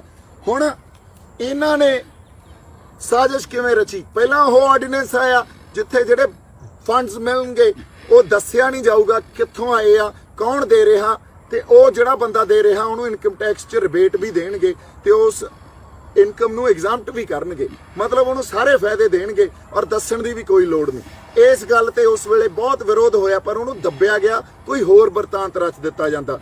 ਕਦੇ ਇਹ ਬਿਰਤਾਂਤ ਰਚਦੇ ਆ ਡੀਮੋਨੇਟਾਈਜੇਸ਼ਨ ਕਰ ਦੋ, ਉਹ ਵੀ ਇਹਨਾਂ ਕਾਰਪੋਰੇਟਾਂ ਵਾਸਤੇ ਕੀਤੀ ਗਈ ਕਿਉਂਕਿ ਬੈਂਕਸ ਕੋਲੇ ਫੰਡ ਹੈ ਨਹੀਂ ਸੀ, ਕਾਰਪੋਰੇਟਸ ਨੂੰ ਫੰਡ ਦੇਣੇ ਸੀ, ਲੋਨ ਦੇਣੇ ਸੀ। ਬੈਂਕਸ ਕੋਲੇ ਫੰਡ ਵਾਪਸ ਕਿਵੇਂ ਆਉਣਗੇ? ਚੱਕੋ ਡੀਮੋਨੇਟਾਈਜੇਸ਼ਨ। ਅੱਛਾ, ਅਗਲੀ ਗੱਲ, ਡਿਫੈਂਸ ਬਜਟ ਕਿਉਂ ਵਧਾਇਆ ਜਾਂਦਾ? ਇਹਦਾ ਵੀ ਕਾਰਪੋਰੇਟਸ ਨੂੰ ਅਕੋਮੋਡੇਟ ਕਰਨ ਵਾਸਤੇ ਗਵਰਨਮੈਂਟ ਡਿਫੈਂਸ ਬਜਟ ਵਧਾਉਂਦੀ ਆ। ਹੁਣ ਅੱਜ ਮੈਂ ਇੱਥੇ ਕਿਉਂ ਬੈਠਾ, ਜਾਂ ਅਸੀਂ ਕਿਸਾਨੀ ਦੀ ਗੱਲ ਕਰ ਰਹੇ ਹਾਂ, ਤਵੀਆਂ ਤੇ ਬੈਠੇ ਆ, ਖੇਤ 'ਚ ਬੈਠੇ ਆ। ਮੈਂ ਇਹ ਕਹਿੰਦਾ ਵੀ ਆਹ ਸਾਡੀ ਮਿੱਟੀ ਨਾਲ ਬਾਈ ਜੀ ਸਾਡੀ ਹੋਂਦ ਜੁੜੀ ਆ, ਤੇ ਜਿੱਦਾਂ ਇਹ ਸਾਡੇ ਨਾਲੋਂ ਤੋੜਤੀ ਨਾ ਪੰਜਾਬ ਤੇ ਅਸੀਂ ਖਤਮ ਹੋ ਜਾਾਂਗੇ। ਸਾਡੀ ਹੋਂਦ ਨੂੰ ਨਹੀਂ ਕਲਪ ਸਕਦੇ ਮੁੜ ਕੇ। ਅਗਲੀ ਗੱਲ ਕਨਸਪੀਰੇਸੀ ਥਿਊਰੀ ਦੀ। ਹੁਣ 22 ਮਾਰਚ ਨੂੰ ਇਹਨਾਂ ਨੇ ਲੋਕਡਾਊਨ ਅਨਾਉਂਸ ਕੀਤਾ। ਇਹਨਾਂ ਨੂੰ ਪਤਾ ਸੀ ਵੀ ਰਾਤੋਂ ਰਾਤ 8 ਕਰੋੜ ਲੇਬਰ ਜਾਂ ਮਾਈਗ੍ਰੈਂਟਸ ਉਹ ਹੋਮਲੈਸ ਹੋ ਜਾਣਗੇ, ਉਹ ਘਰੋਂ ਬਾਹਰ ਹੋ ਜਾਣਗੇ, ਜਿੱਥੇ ਆਪਦੇ ਕੰਮ ਕਰਦੇ ਆ ਉਹ ਜੌਬਸ ਤੋਂ ਨਿਕਲ ਜਾਣਗੇ ਤੇ ਆਪਦੇ ਦੇਸ਼ਾਂ ਵੱਲ, ਆਪਦੇ ਸਟੇਟਸ ਵੱਲ, ਬਿਹਾਰ ਯੂਪੀ ਦੀ ਲੇਬਰ ਜਿਵੇਂ ਗਈ ਆ ਉਧਰ ਨੂੰ ਚਾਲਾ ਪਾਉਣਗੇ। ਤੁਹਾਨੂੰ ਕੀ ਲੱਗਦਾ ਇਹ ਰੇਲਾਂ ਨਹੀਂ ਚਲਾ ਸਕਦੇ ਸੀ ਕਿ ਹਵਾਈ ਜਹਾਜ਼ ਨਹੀਂ ਚਲਾ ਸਕਦੇ ਸੀ? ਉਹਨਾਂ ਨੂੰ ਭੇਜਣ ਵਾਸਤੇ ਚਲਾ ਸਕਦੇ ਸੀ, ਪਰ ਨਹੀਂ ਚਲਾਏ ਗਏ। ਕਿਉਂ ਨਹੀਂ ਚਲਾਏ ਗਏ? ਕਿਉਂਕਿ ਇਹ ਚਾਹੁੰਦੇ ਸੀ ਵੀ ਉਹ ਪੂਰੀ ਲੇਬਰ ਜਿਹੜੀ ਜਾਵੇ ਉਹ ਪੂਰੀ ਹਾਰਡਸ਼ਿਪ, ਮਤਲਬ ਸਖਤ ਜਿਹੜੀਆਂ ਉਹਨਾਂ ਤੇ ਕੋਈ ਗੱਲਾਂ ਵੀ ਉਹਨਾਂ ਦੇ ਡੰਡੇ ਵੀ ਮਾਰੋ ਤੇ ਉਹਨਾਂ ਨੂੰ ਐ ਭੇਜੋ ਵੀ ਤੇ ਜ਼ੁਲਮ ਵੀ ਕਰੋ ਉਹਨਾਂ ਤੇ, ਉਹ ਸਾਰੇ ਜਿਹੜੇ ਸਰਕਮਸਟੈਂਸਸ ਫੇਸ ਕਰਕੇ ਆਪਦੇ ਘਰੋਂ ਘਰੀ ਜਾਵੇ। ਤੇ ਇਸ ਕਰਕੇ ਵੀ ਮੁੜ ਕੇ ਆਉਣ ਦਾ ਨਾਂ ਨਾ ਲਵੇ। ਹੁਣ ਕਿਉਂ ਉੱਥੇ ਗਈ ਆ? ਕਿਉਂਕਿ ਜਦੋਂ ਕਾਰਪੋਰੇਟਸ ਨੂੰ ਖੇਤੀਬਾੜੀ ਆਰਡੀਨੈਂਸ ਲਿਆ ਕੇ ਅਕੋਮੋਡੇਟ ਕਰਨਾ, ਪਹਿਲਾਂ ਉਹਨਾਂ ਲਈ ਮੰਡੀ ਵੀ ਕ੍ਰੀਏਟ ਕਰਨੀ ਹੈ। ਤਾਂ ਯੂਪੀ, ਬਿਹਾਰ ਜਾਂ ਹੋਰ ਜਿਹੜੀਆਂ ਸਟੇਟਾਂ ਤੋਂ ਜਿੱਥੋਂ ਲੇਬਰ ਆਈ ਸੀ, ਜਿੱਥੇ ਖੇਤੀ ਉਸ ਤਰ੍ਹਾਂ ਨਹੀਂ ਹੁੰਦੀ ਜਿਵੇਂ ਪੰਜਾਬ 'ਚ ਹੁੰਦੀ ਆ ਸਾਡੇ, ਜਾਂ ਹਰਿਆਣੇ 'ਚ ਹੁੰਦੀ ਆ, ਤਾਂ ਉਹਨਾਂ ਲੇਬਰ ਨੂੰ ਉੱਥੇ ਭੇਜਿਆ ਗਿਆ ਵਾਪਸ ਆਪਦੇ ਘਰ, ਜਿੱਥੇ ਇਹਨਾਂ ਨੂੰ ਪਤਾ ਵੀ ਉਹਨਾਂ ਕੋਲੇ ਹੋਰ ਕੋਈ ਢੰਗ ਰਹਿਣਾ ਨਹੀਂ ਕਮਾਈ ਦਾ, ਸਿਰਫ ਉਹ ਰਹਿਣਗੇ ਖੇਤੀਬਾੜੀ ਤੇ ਨਿਰਭਰ। ਹੁਣ ਉੱਥੇ ਅਗਲੀ ਗੱਲ ਸੁਣ ਲਿਓ, ਉੱਥੇ ਜਾਣਗੇ ਇਹ ਕਾਰਪੋਰੇਟ ਹਾਊਸਸ, ਡੀਮਾਰਟ ਹੋ ਗਿਆ, ਆ ਬ੍ਰਿਟਾਨੀਆ ਹੋ ਗਿਆ, ਰਿਲਾਇੰਸ ਫਰੈਸ਼ ਹੋ ਗਿਆ, ਅਦਾਨੀ ਦੇ ਜਿਹੜੇ ਮਰਜ਼ੀ ਇਹਦੇ ਚ ਹੋ ਗਏ, ਇਹ ਜਾਣਗੇ ਉੱਥੇ, ਗੋਦਰੇਜ ਹੋ ਗਿਆ, ਹਨਾ। ਇਹਨਾਂ ਨੇ ਉਸ ਲੇਬਰ ਨੂੰ ਜਾ ਕੇ ਐਕਸਪਲੋਇਟ ਕਰਨਾ, ਇਹਨਾਂ ਨੇ ਉਹਨਾਂ ਤੇ ਧੱਕੇ ਕਰਨੇ ਆ ਵੀ ਤੁਸੀਂ ਐਂ ਕਰੋ, ਤੁਸੀਂ ਇੱਥੇ ਹੀ ਖੇਤੀ ਕਰੋ, ਅਸੀਂ ਤੁਹਾਨੂੰ ਦਿੰਨੇ ਆ ਪੈਸੇ। ਪੈਸੇ ਕਿਹੜੇ ਦੇਣੇ ਆ? ਐਕਸਪਲੋਇਟ ਕਰਨਾ, ਉਹਨਾਂ ਤੋਂ ਸਲੇਵਰੀ ਕਰਾਉਣੀ ਆ, ਉਹਨਾਂ ਤੋਂ ਸਲੇਵਰੀ ਕਰਾ ਕੇ ਉੱਥੇ ਜੋ ਚਾਹਣਗੇ ਪੈਦਾ ਕਰਾਉਣਗੇ। ਹੁਣ ਮੰਨ ਲਓ ਇੱਕ ਤਾਂ ਜਿਹੜੀ ਕਣਕ ਆ ਉਹ ਬਿਹਾਰ 'ਚ ਪੈਦਾ ਹੋ ਰਹੀ ਹੈ ਤੇ ਅਸੀਂ ਪੈਦਾ ਕਰ ਰਹੇ ਹਾਂ ਪੰਜਾਬ 'ਚ। ਪਹਿਲੀ ਗੱਲ ਤਾਂ ਸਾਡੇ ਕੋਲੇ ਲੇਬਰ ਨਹੀਂ ਹੋਣੀ, ਇੱਥੇ ਲੇਬਰ ਨਹੀਂ ਹੋਣੀ ਤਾਂ ਪ੍ਰੋਡਕਟ ਕਾਸਟ ਵਧੂਗੀ। ਫਸਲ ਪੈਦਾ ਕਰਨ ਦੀ ਪਹਿਲਾਂ ਹੀ ਬਥੇਰੀ ਆ ਸਾਡੀ ਕਾਸਟ, ਇਨਪੁਟ ਕਾਸਟ ਆ ਜਿਹੜੀ ਖੇਤੀ ਦੀ ਉਹ ਵਧੂਗੀ। ਉਹਨਾਂ ਦੀ ਇਨਪੁਟ ਕਾਸਟ ਉੱਥੇ ਘੱਟ ਹੋਊਗੀ ਕਿਉਂਕਿ ਉਹਨਾਂ ਨੇ ਉਹ ਲੇਬਰ ਨੂੰ ਐਕਸਪਲੋਇਟ ਕਰਕੇ ਘੱਟ ਪੈਸਿਆਂ ਤੇ ਘਰੇ ਬਹਿ ਕੇ ਪੈਸੇ ਦੇਣੇ ਆ। ਅਗਲਿਆਂ ਕੋਲੇ ਤਾਂ ਉਹ ਕੰਮ ਹੈ ਨਹੀਂ ਸੀ, ਹੁਣ ਕੰਮ ਮਿਲਦਾ ਤਾਂ ਉੱਥੇ ਰਹਿ ਕੇ ਕੰਮ ਕਰਨਗੇ ਉਹ। ਅੱਛਾ, ਇਸ ਨਾਲ ਕੀ ਹੋਊ? ਪੰਜਾਬ ਦਾ ਜਿਹੜਾ ਕਿਸਾਨੀ ਆ ਜਾਂ ਪੰਜਾਬ ਦਾ ਜਿਹੜਾ ਐਗਰੀਕਲਚਰ ਆਪਣਾ ਇੱਕ ਸਿਸਟਮ ਆ, ਐਗਰੇਰੀਅਨ ਸੁਸਾਇਟੀ ਆ, ਉੱਥੇ ਸਾਡੀ ਕਾਸਟ ਵਧੀ ਤਾਂ ਫਸਲਾਂ ਦੇ ਮੁੱਲ ਵਧਣਗੇ, ਉਹਨਾਂ ਦੀਆਂ ਫਸਲਾਂ ਦੇ ਮੁੱਲ ਹੋਣਗੇ ਘੱਟ ਬਾਈ ਜੀ। ਇਸ ਕਰਕੇ ਉਸ ਕੰਪੀਟੀਸ਼ਨ 'ਚ ਆ ਕੇ ਸਾਨੂੰ ਆਪਦੇ ਮੁੱਲ ਵੀ ਥੱਲੇ ਸਿੱਟਣੇ ਪੈਣੇ ਆ। ਜਦੋਂ ਅਸੀਂ ਘੱਟ ਮੁੱਲਾਂ ਤੇ ਫਸਲਾਂ ਵੇਚੀਆਂ ਤੇ ਸਾਡੇ ਹੱਥਾਂ 'ਚ ਤਾਂ ਕੁਝ ਰਹਿ ਹੀ ਨਹੀਂ ਜਾਣਾ ਨਾ। ਅਸੀਂ ਜੇ ਸੋਚਦੇ ਹਾਂ ਵੀ ਹੁਣ ਕਿਸਾਨੀ ਤੋਂ ਮੁਨਾਫਾ ਹੋ ਜੂ, ਸਾਨੂੰ ਕੋਈ ਮੁਨਾਫਾ ਨਹੀਂ ਹੋਣਾ। ਜੇ ਅੱਜ 1900 ਰੁਪਏ ਜਿਹੜੀ ਤੁਸੀਂ ਕਹਿ ਲਓ MSP ਆ ਆਪਾਂ ਨੂੰ ਕਣਕ ਦੀ ਪਰ ਕੁਇੰਟਲ, ਤੇ ਉਹ 1900 ਉਹਨਾਂ ਨੇ ਵੇਚਣਾ 1500। ਹੁਣ ਤੁਹਾਨੂੰ ਕੰਪੀਟੀਸ਼ਨ ਪ੍ਰਾਈਸ ਦੇਣੀ ਪੈਣੀ ਆ, ਤੁਹਾਨੂੰ 1500 ਹੀ ਵੇਚਣੀ ਪੈਣੀ ਆ। ਇਸ ਚੱਕਰ 'ਚ ਪੰਜਾਬ ਦੀ ਜਿਹੜੀ ਇਕਨੋਮੀ ਆ ਉਹਨੇ ਹੋਰ ਡਿੱਗ ਪੈਣਾ, ਪੰਜਾਬ ਦੀ ਪਰ ਕੈਪੀਟਾ ਇਨਕਮ ਹੋਰ ਡਿੱਗ ਪੈਣੀ ਆ। ਸੋ ਇਸ ਨਾਲ ਕੀ ਹੋਊ? ਹੁਣ ਸਾਡੀਆਂ ਜ਼ਮੀਨਾਂ ਸਸਤੀਆਂ ਹੋਣਗੀਆਂ, ਹੋਰ 5-10 ਸਾਲਾਂ ਨੂੰ ਜ਼ਮੀਨਾਂ ਸਸਤੀਆਂ ਹੋਣਗੀਆਂ ਤੇ ਉਹ ਕਾਰਪੋਰੇਟ ਘਰਾਣੇ ਜਿਹੜੇ ਬੈਠੇ ਆ ਵੱਡੇ ਵੱਡੇ, ਉਹਨਾਂ ਨੇ ਆ ਕੇ ਇੱਥੇ ਜ਼ਮੀਨਾਂ ਵੀ ਖਰੀਦਣੀਆਂ, ਤੁਹਾਨੂੰ ਤੁਹਾਡੀਆਂ ਜ਼ਮੀਨਾਂ ਤੋਂ ਵੀ ਤੋੜਨਾ। ਮੈਂ ਜੇ ਕਹਿੰਦਾ ਹੋਂਦ ਦੀ ਲੜਾਈ ਆ, ਜੇ ਸਾਡੇ ਕੋਲੋਂ, ਸਾਡੇ ਕਿਸਾਨਾਂ ਕੋਲੋਂ ਆ ਸਾਡੇ ਹੱਥੋਂ ਨਿਕਲ ਗਈ ਨਾ, ਜਿਹਨੂੰ ਅਸੀਂ ਮਾਂ ਕਹਿੰਦੇ ਆ ਆਪਦੀ ਧਰਤੀ ਨੂੰ, ਬਾਈ ਜੀ ਹੋਂਦ ਤਾਂ ਭੁੱਲ ਜਾਓ, ਤੁਹਾਨੂੰ ਤੁਹਾਡੀ ਧਰਤੀ ਤੋਂ ਦੇਸ਼ ਨਿਕਾਲਾ ਮਿਲ ਜੂ। ਹੁਣ ਮੇਰੇ ਤੇ ਜਿਹੜੇ ਬੰਦੇ ਸਵਾਲ ਕਰਦੇ ਆ ਨਾ ਵੀ ਇਹ ਸਨੀ ਦਿਓਲ ਦੇ ਨਾਲ ਸੀ, ਬੀਜੇਪੀ ਦੇ ਅਗੇਂਸਟ ਬੋਲਦਾ, he is a black sheep, ਇਹ ਤਾਂ ਪਲਾਂਟ ਕੀਤਾ ਹੋਇਆ। ਲੈ ਮੈਂ ਇਹ ਕਹਿੰਦਾ ਮੇਰੇ ਆ 50-50 ਸਾਲ ਹੋ ਗਏ ਤੁਹਾਡੇ ਨਾਲ ਜਿਹੜੇ ਲੀਡਰ ਖੜੇ ਆ, ਹਰ ਬੰਦੇ ਨੇ ਗਦਾਰੀ ਕੀਤੀ ਆ, ਤੇ ਜੇ ਮੈਂ ਗਦਾਰੀ ਕਰ ਜਾ ਮੈਨੂੰ ਦੇਸ਼ ਨਿਕਾਲਾ ਦੇ ਦਿਓ, ਪੰਜਾਬ ਨਿਕਾਲਾ ਦੇ ਦਿਓ, ਮੁੜ ਕੇ ਨਹੀਂ ਮੈਂ ਮੂੰਹ ਦਿਖਾਉਂਦਾ। ਮੈਂ ਕੋਈ ਇਲੈਕਸ਼ਨ ਨਹੀਂ ਲੜਨੇ, ਮੈਂ ਤਾਂ ਉਹਦੇ ਲੋਕਾਂ ਲਈ ਲੜਨ ਆਇਆ। ਤੇ ਕਿਸਾਨ ਜਥੇਬੰਦੀਆਂ ਨੂੰ ਮੈਂ ਅਪੀਲ ਕਰਦਾ, ਬੈਠ ਕੇ ਸਾਨੂੰ ਢੰਗ ਲੱਭਣਾ ਪਊਗਾ, ਕੋਈ ਨਾ ਕੋਈ ਪੋਲੀਟੀਕਲ ਮਜਬੂਰੀ ਖੜੀ ਕਰਨੀ ਪਊਗੀ। ਜਦੋਂ ਤੱਕ ਅਸੀਂ ਇਹਨਾਂ ਦੀ ਮਜਬੂਰੀ ਨਹੀਂ ਖੜੀ ਕਰਦੇ, ਇਹ ਸਾਡੇ ਤੇ ਜ਼ੁਲਮ ਕਰਦੇ ਰਹਿਣਗੇ, ਸਾਡਾ ਸ਼ੋਸ਼ਣ ਕਰਦੇ ਰਹਿਣਗੇ ਤੇ ਅਸਲ ਚੀਜ਼ ਨੂੰ ਦੱਬ ਕੇ ਆ ਸੁਸ਼ਾਂਤ ਸਿੰਘ, ਕੰਗਣਾ ਤੇ ਚਾਈਨਾ ਇਹੋ ਜਿਹੇ ਮੁੱਦੇ ਚੱਕ ਕੇ ਸਾਡੇ ਯੂਥ ਨੂੰ, ਸਾਡੀ ਨੌਜਵਾਨੀ ਨੂੰ ਵੀ ਫੜੀ ਰੱਖਣਗੇ। ਤਾਂ ਗੱਲ ਸਾਡੇ ਗ੍ਰੰਥਾਂ ਤੇ ਆ, ਅੱਜ ਗੱਲ ਸਾਡੀ ਕਿਸਾਨੀ ਤੇ ਆ। ਹੁਣ ਇਸੇ ਚੱਕਰ 'ਚ ਆਪਾਂ ਇਹ ਕਹਿੰਦੇ ਆ ਵੀ ਕਿਉਂ ਨਹੀਂ ਵਿਰੋਧ ਹੋ ਰਿਹਾ ਇਹਦਾ ਆਲ ਇੰਡੀਆ ਲੈਵਲ ਤੇ, ਬਿਹਾਰ, ਯੂਪੀ, MP, ਰਾਜਸਥਾਨ, ਇੱਥੇ ਕਿਉਂ ਨਹੀਂ ਵਿਰੋਧ ਹੋ ਰਿਹਾ? ਬਾਈ ਜੀ ਉੱਥੇ ਵਿਰੋਧ ਹੋ ਹੀ ਨਹੀਂ ਸਕਦਾ। ਪੈਸੇ ਤਾਂ ਅੱਜ ਸਾਡੀ ਜਿਹੜੀ ਕਿਸਾਨੀ ਆ, ਸਾਨੂੰ ਸਾਡੇ ਕੋਲੇ ਰਿਸੋਰਸਸ ਵੀ ਆ ਸਿੰਜਾਈ ਦੇ, ਸਾਡੇ ਕੋਲੇ ਪਾਣੀ ਵੀ ਆ, ਸਾਡੇ ਕੋਲੇ ਮਸ਼ੀਨਾਂ ਵੀ ਆ, ਸਾਡੇ ਕੋਲੇ ਲੇਬਰ ਵੀ ਹੁੰਦੀ ਸੀ। ਤੇ ਸਾਡੀ ਕਿਸਾਨੀ ਦਾ ਇੱਕ ਲੈਵਲ ਆ, ਉਹ ਲੈਵਲ ਨਹੀਂ ਰਹਿਣਾ। ਅਸੀਂ ਇਹਨਾਂ ਦੇ ਗੁਲਾਮ ਬਣ ਜਾਾਂਗੇ, ਸਲੇਵ ਬਣ ਜਾਾਂਗੇ, ਇਹਨਾਂ ਦੇ ਥੱਲੇ ਲੱਗ ਕੇ ਜਿਵੇਂ ਕਰਨਗੇ ਉਵੇਂ ਕੰਮ ਕਰਾਈ ਜਾਣਗੇ। ਇੱਕ ਗੱਲ ਹੋਰ ਯਾਦ ਰੱਖਿਓ, ਤੁਹਾਨੂੰ ਇਹ ਪਤਾ ਹੋਣਾ ਚਾਹੀਦਾ ਤੁਸੀਂ ਲੜ ਕਿਹਦੇ ਨਾਲ ਰਹੇ ਹੋ, ਸੰਘਰਸ਼ ਕਿਹਦੇ ਖਿਲਾਫ ਕਰ ਰਹੇ ਹੋ। ਜੇ ਅਸੀਂ ਉਹਨਾਂ ਨੂੰ ਕਹਾਂਗੇ MSP ਹੈ ਨਹੀਂ, ਕਹਿਣਗੇ ਚੱਕੋ MSP। APMCs ਹੈ ਨਹੀਂ ਜਿੱਥੇ ਜਾ ਕੇ ਅਸੀਂ ਫਸਲਾਂ ਵੇਚਦੇ ਸੀ, ਕਿਉਂਕਿ ਆਰਡੀਨੈਂਸ 'ਚ ਸਭ ਤੋਂ ਵੱਡੀ ਖਰਾਬੀ ਆ ਉੱਥੇ ਮਾਰਕੀਟ ਦੀ ਜਾਂ ਮੰਡੀ ਦੀ ਡੈਫੀਨੇਸ਼ਨ ਹੀ ਨਹੀਂ ਆ। ਜਿਸ ਸਾਰੇ ਦੇਸ਼ ਨੂੰ ਮੰਡੀ ਕਹੀ ਜਾਂਦੇ ਆ, ਉਹ ਡੈਫੀਨੇਸ਼ਨ ਹੀ ਨਹੀਂ ਆ ਕੋਈ। ਤਾਂ ਜੇ ਸਾਡੇ ਕੋਲੇ ਮੰਡੀ ਨਹੀਂ ਆ ਤਾਂ ਸਾਡੇ ਕੋਲੇ MSP ਨਹੀਂ ਆ। MSP ਜੇ ਹੋਵੇ ਵੀ, ਪਹਿਲਾਂ ਤਾਂ ਹੋਰ 6 ਮਹੀਨੇ ਸਾਲ ਬਾਅਦ MSP ਵੀ ਇਹ ਲੈ ਲੈਣਗੇ ਤੁਹਾਡੇ ਤੋਂ। ਜੇ ਹੋਵੇ ਵੀ ਬਾਈ ਜੀ, ਇੱਕ ਪਾਸੇ ਤਾਂ ਕਾਰਪੋਰੇਟ ਬੈਠਾ, ਇੱਕ ਪਾਸੇ ਵੱਡਾ ਵਪਾਰੀ ਬੈਠਾ, ਉਹਨੇ ਸਾਨੂੰ ਕਹਿਣਾ ਲਿਆ ਬਈ ਫਲਾਨਾ ਸਿਆ ਸੈਟ ਆਫ ਦੀ ਫਸਲ ਇੱਥੇ ਮੈਂ ਦਿੰਦਾ ਤੈਨੂੰ ਨਗਦ ਪੈਸੇ, ਤੇ ਮੈਂ ਜਿਹੜਾ 8.5% ਆੜਤੀਏ ਨੂੰ ਤੇ ਦੇਣਾ ਵਿੱਚੋਂ ਉਹ ਵੀ ਨਹੀਂ ਲੈਂਦਾ ਤੇਰੇ ਤੋਂ। ਤੇ ਆਪਣਾ ਤਾਂ ਕਿਸਾਨ ਪਹਿਲਾਂ ਜਿੱਦੇ ਫਸਲ ਆਪਾਂ ਕਣਕ ਨਿਕਲਦੀ ਆ ਅਗਲੇ ਦਿਨ ਵੇਚਣ ਨੂੰ ਤਿਆਰ ਹੁੰਦੇ ਆ, ਸਾਡੇ ਤਾਂ ਖਰਚੇ ਖੜੇ ਹੁੰਦੇ ਆ, ਅਸੀਂ ਕਿੱਥੋਂ ਭੰਡਾਰ ਰੱਖ ਲਾਂਗੇ ਉਹਨਾਂ ਦੇ। ਇਹਨਾਂ ਨੇ ਨਾਲ ਐਸੈਂਸ਼ੀਅਲ ਕਮੋਡਿਟੀ ਐਕਟ ਵੀ ਸੋਧ ਕੀਤੀ ਵੀ ਜਿੰਨਾ ਮਰਜ਼ੀ ਸਟੋਰ ਕਰੋ। ਕਿਸਾਨ ਨਹੀਂ ਸਟੋਰ ਕਰ ਸਕਦਾ, ਵਪਾਰੀ ਹੀ ਕਰ ਸਕਦਾ ਸਟੋਰ। ਇਹ ਵੀ ਸਮਝਣ ਦੀ ਜ਼ਰੂਰਤ ਹੈ। ਹੁਣ ਅਗਲਾ ਫਲਾਨਾ ਸਿਆ ਕਹੂਗਾ ਯਾਰ ਮੈਨੂੰ ਮਿਲਦੇ ਆ ਅੱਜ ਪੈਸੇ, ਉਹ ਵੀ ਨਗਦ। ਅੱਛਾ ਫਿਰ ਮੈਨੂੰ ਆੜਤੀਏ ਦੇ ਵੀ ਨਹੀਂ ਦੇਣੇ ਪੈਂਦੇ, ਸਿੱਟੋ ਵਪਾਰੀ ਦੇ। ਹੁਣ ਵਪਾਰੀ ਨੇ ਕਹਿਣਾ ਵੀ ਇੱਕ ਗੱਲ ਆ, ਤੈਨੂੰ MSP ਤੋਂ 100 ਰੁਪਇਆ ਘੱਟ ਵੇਚਣੀ ਪਊਗਾ। ਆਪਾਂ ਕਹਾਂਗੇ ਆ ਚੱਕ ਯਾਰ ਸਾਨੂੰ ਤਾਂ ਜ਼ਰੂਰਤ ਆ। ਇਸ ਚੱਕਰ 'ਚ ਉਹ MSP ਦਾ ਤੇ ਉਸ APMC ਦਾ ਉਹਦਾ ਕੋਈ ਫਾਇਦਾ ਨਹੀਂ ਰਿਹਾ ਸਾਨੂੰ, ਉਸ ਮੰਡੀ ਦਾ ਕੋਈ ਫਾਇਦਾ ਨਹੀਂ ਰਿਹਾ। ਹੌਲੀ ਹੌਲੀ ਇਹ ਜਿਹੜੀ ਵਪਾਰੀ ਕਲਚਰ ਆ ਜਾਂ ਪੂੰਜੀਵਾਦ ਆ, ਇਹਨੇ ਸਾਡੇ ਤੇ ਹਾਵੀ ਹੋ ਜਾਣਾ, ਕਿਸਾਨੀ ਤੇ ਹਾਵੀ ਹੋ ਜਾਣਾ। ਤੇ ਪੂੰਜੀਵਾਦ ਨੇ ਤਾਂ ਮੁਨਾਫਾ ਦੇਖਣਾ, ਲੋਕ ਭਲਾਈ ਨਹੀਂ ਦੇਖਣੀ। ਸਰਕਾਰਾਂ ਲੋਕ ਭਲਾਈ ਤੇ ਕੰਮ ਕਰਦੀਆਂ ਹੀ ਨਹੀਂ, ਸਮਝ ਲਓ ਇਹ। ਤੇ ਜੇ ਅਸੀਂ ਇਕੱਠੇ ਹੋ ਕੇ ਲੋਕ ਲਹਿਰ ਪੈਦਾ ਕਰ ਗਏ ਫੇਰ ਹੀ ਗੱਲ ਚੱਲਦੀਆਂ। ਇੰਨੀਆਂ ਕੁ ਗੱਲਾਂ ਤੁਹਾਡੇ ਨਾਲ ਅੱਜ ਮੈਂ ਕਰਨੀਆਂ ਸੀ। ਇੱਕ ਗੱਲ, ਇੱਕ ਨਾ ਆ ਟਰੈਕਟਰ ਲੰਘ ਜਾਣ ਦੀ ਆਵਾਜ਼ ਜੀ ਵਿੱਚ ਆਉਂਦੀ ਆ, ਫੇਰ ਕਰਦੇ ਆ ਗੱਲ। ਇੱਕ ਜਰਮਨ ਮਿਨਿਸਟਰ ਸੀ ਹਿਟਲਰ ਦੀ ਗਵਰਨਮੈਂਟ 'ਚ, ਜੋਸਫ ਗਲੋਬ, ਉਹਨੇ ਇੱਕ ਗੱਲ ਕਹੀ ਸੀ ਅੰਗਰੇਜ਼ੀ 'ਚ, ਮੈਂ ਉਹਦਾ ਤਰਜਮਾ ਵੀ ਕਰ ਦੂੰਗਾ। ਆ ਲਾਈ 100 ਵਾਰੀ ਬੋਲਿਆ ਜਾਂਦਾ ਤਾਂ ਉਹ ਸੱਚ ਹੋ ਜਾਂਦਾ। ਤੇ ਜਿਹੜੀ ਪ੍ਰੋਪੇਗੈਂਡਾ ਪੋਲਿਟਿਕਸ ਹੈ ਨਾ ਅੱਜ ਦੀ, ਉਹ ਇਹੀ ਆ ਵੀ 100 ਵਾਰੀ ਝੂਠ ਬੋਲਦੇ ਆ, ਸਾਨੂੰ ਲੱਗਣ ਲੱਗ ਜਾਂਦਾ, ਸਾਡਾ ਨੋਸ਼ਨ ਤੇ ਧਾਰਨਾਵਾਂ ਇਹ ਬਣ ਜਾਂਦੀਆਂ ਵੀ ਇਹ ਤਾਂ ਸੱਚ ਗੱਲ ਕਰੀ ਜਾਂਦੇ ਆ। ਸੋ ਸਾਨੂੰ ਇਕੱਠੇ ਹੋ ਕੇ ਇਹ ਸੰਘਰਸ਼ ਵਿੱਢਣ ਦੀ ਜ਼ਰੂਰਤ ਆ। ਸਾਨੂੰ ਸਾਡੀ ਹੋਂਦ ਲਈ ਲੜਨਾ ਪਊਗਾ। ਸਾਡੀ ਹੋਂਦ ਸਾਡੀਆਂ ਗ੍ਰੰਥਾਂ ਨਾਲ ਜੁੜੀ ਆ, ਸਾਡੇ ਫਲਸਫਿਆਂ ਨਾਲ ਜੁੜੀ ਆ, ਸਾਡੀ ਮਿੱਟੀ ਨਾਲ ਜੁੜੀ ਆ। ਇਹ ਧਿਆਨ 'ਚ ਰੱਖਿਓ ਆਪਦੇ ਬਾਈ। ਮੇਰੇ ਵੱਲੋਂ ਬਹੁਤ ਸਾਰਾ ਪਿਆਰ ਤੇ ਸਤਿਕਾਰ ਹਮੇਸ਼ਾ। I'm always there with you, always. I've come here to fight for my people. I've come here to fight for my land, and I will never betray you guys. And that's a promise. ਮੇਰੇ ਵੱਲੋਂ ਬਹੁਤ ਸਾਰਾ ਪਿਆਰ ਸਤਿਕਾਰ ਇੱਕ ਵਾਰੀ ਫੇਰ ਸਤਿ ਸ਼੍ਰੀ ਅਕਾਲ। ਸੋ ਐਸਾ ਅੱਜ ਦੀਆਂ ਕੁਝ ਖਾਸ ਖਬਰਾਂ। ਹੋਰ ਖਬਰਾਂ ਦੇਖਣ ਦੇ ਲਈ ਜੁੜੇ ਰਹੋ ਕੈਨੇਡੀਅਨ ਮੀਡੀਆ ਦਾ TV NRI ਦੇ ਨਾਲ।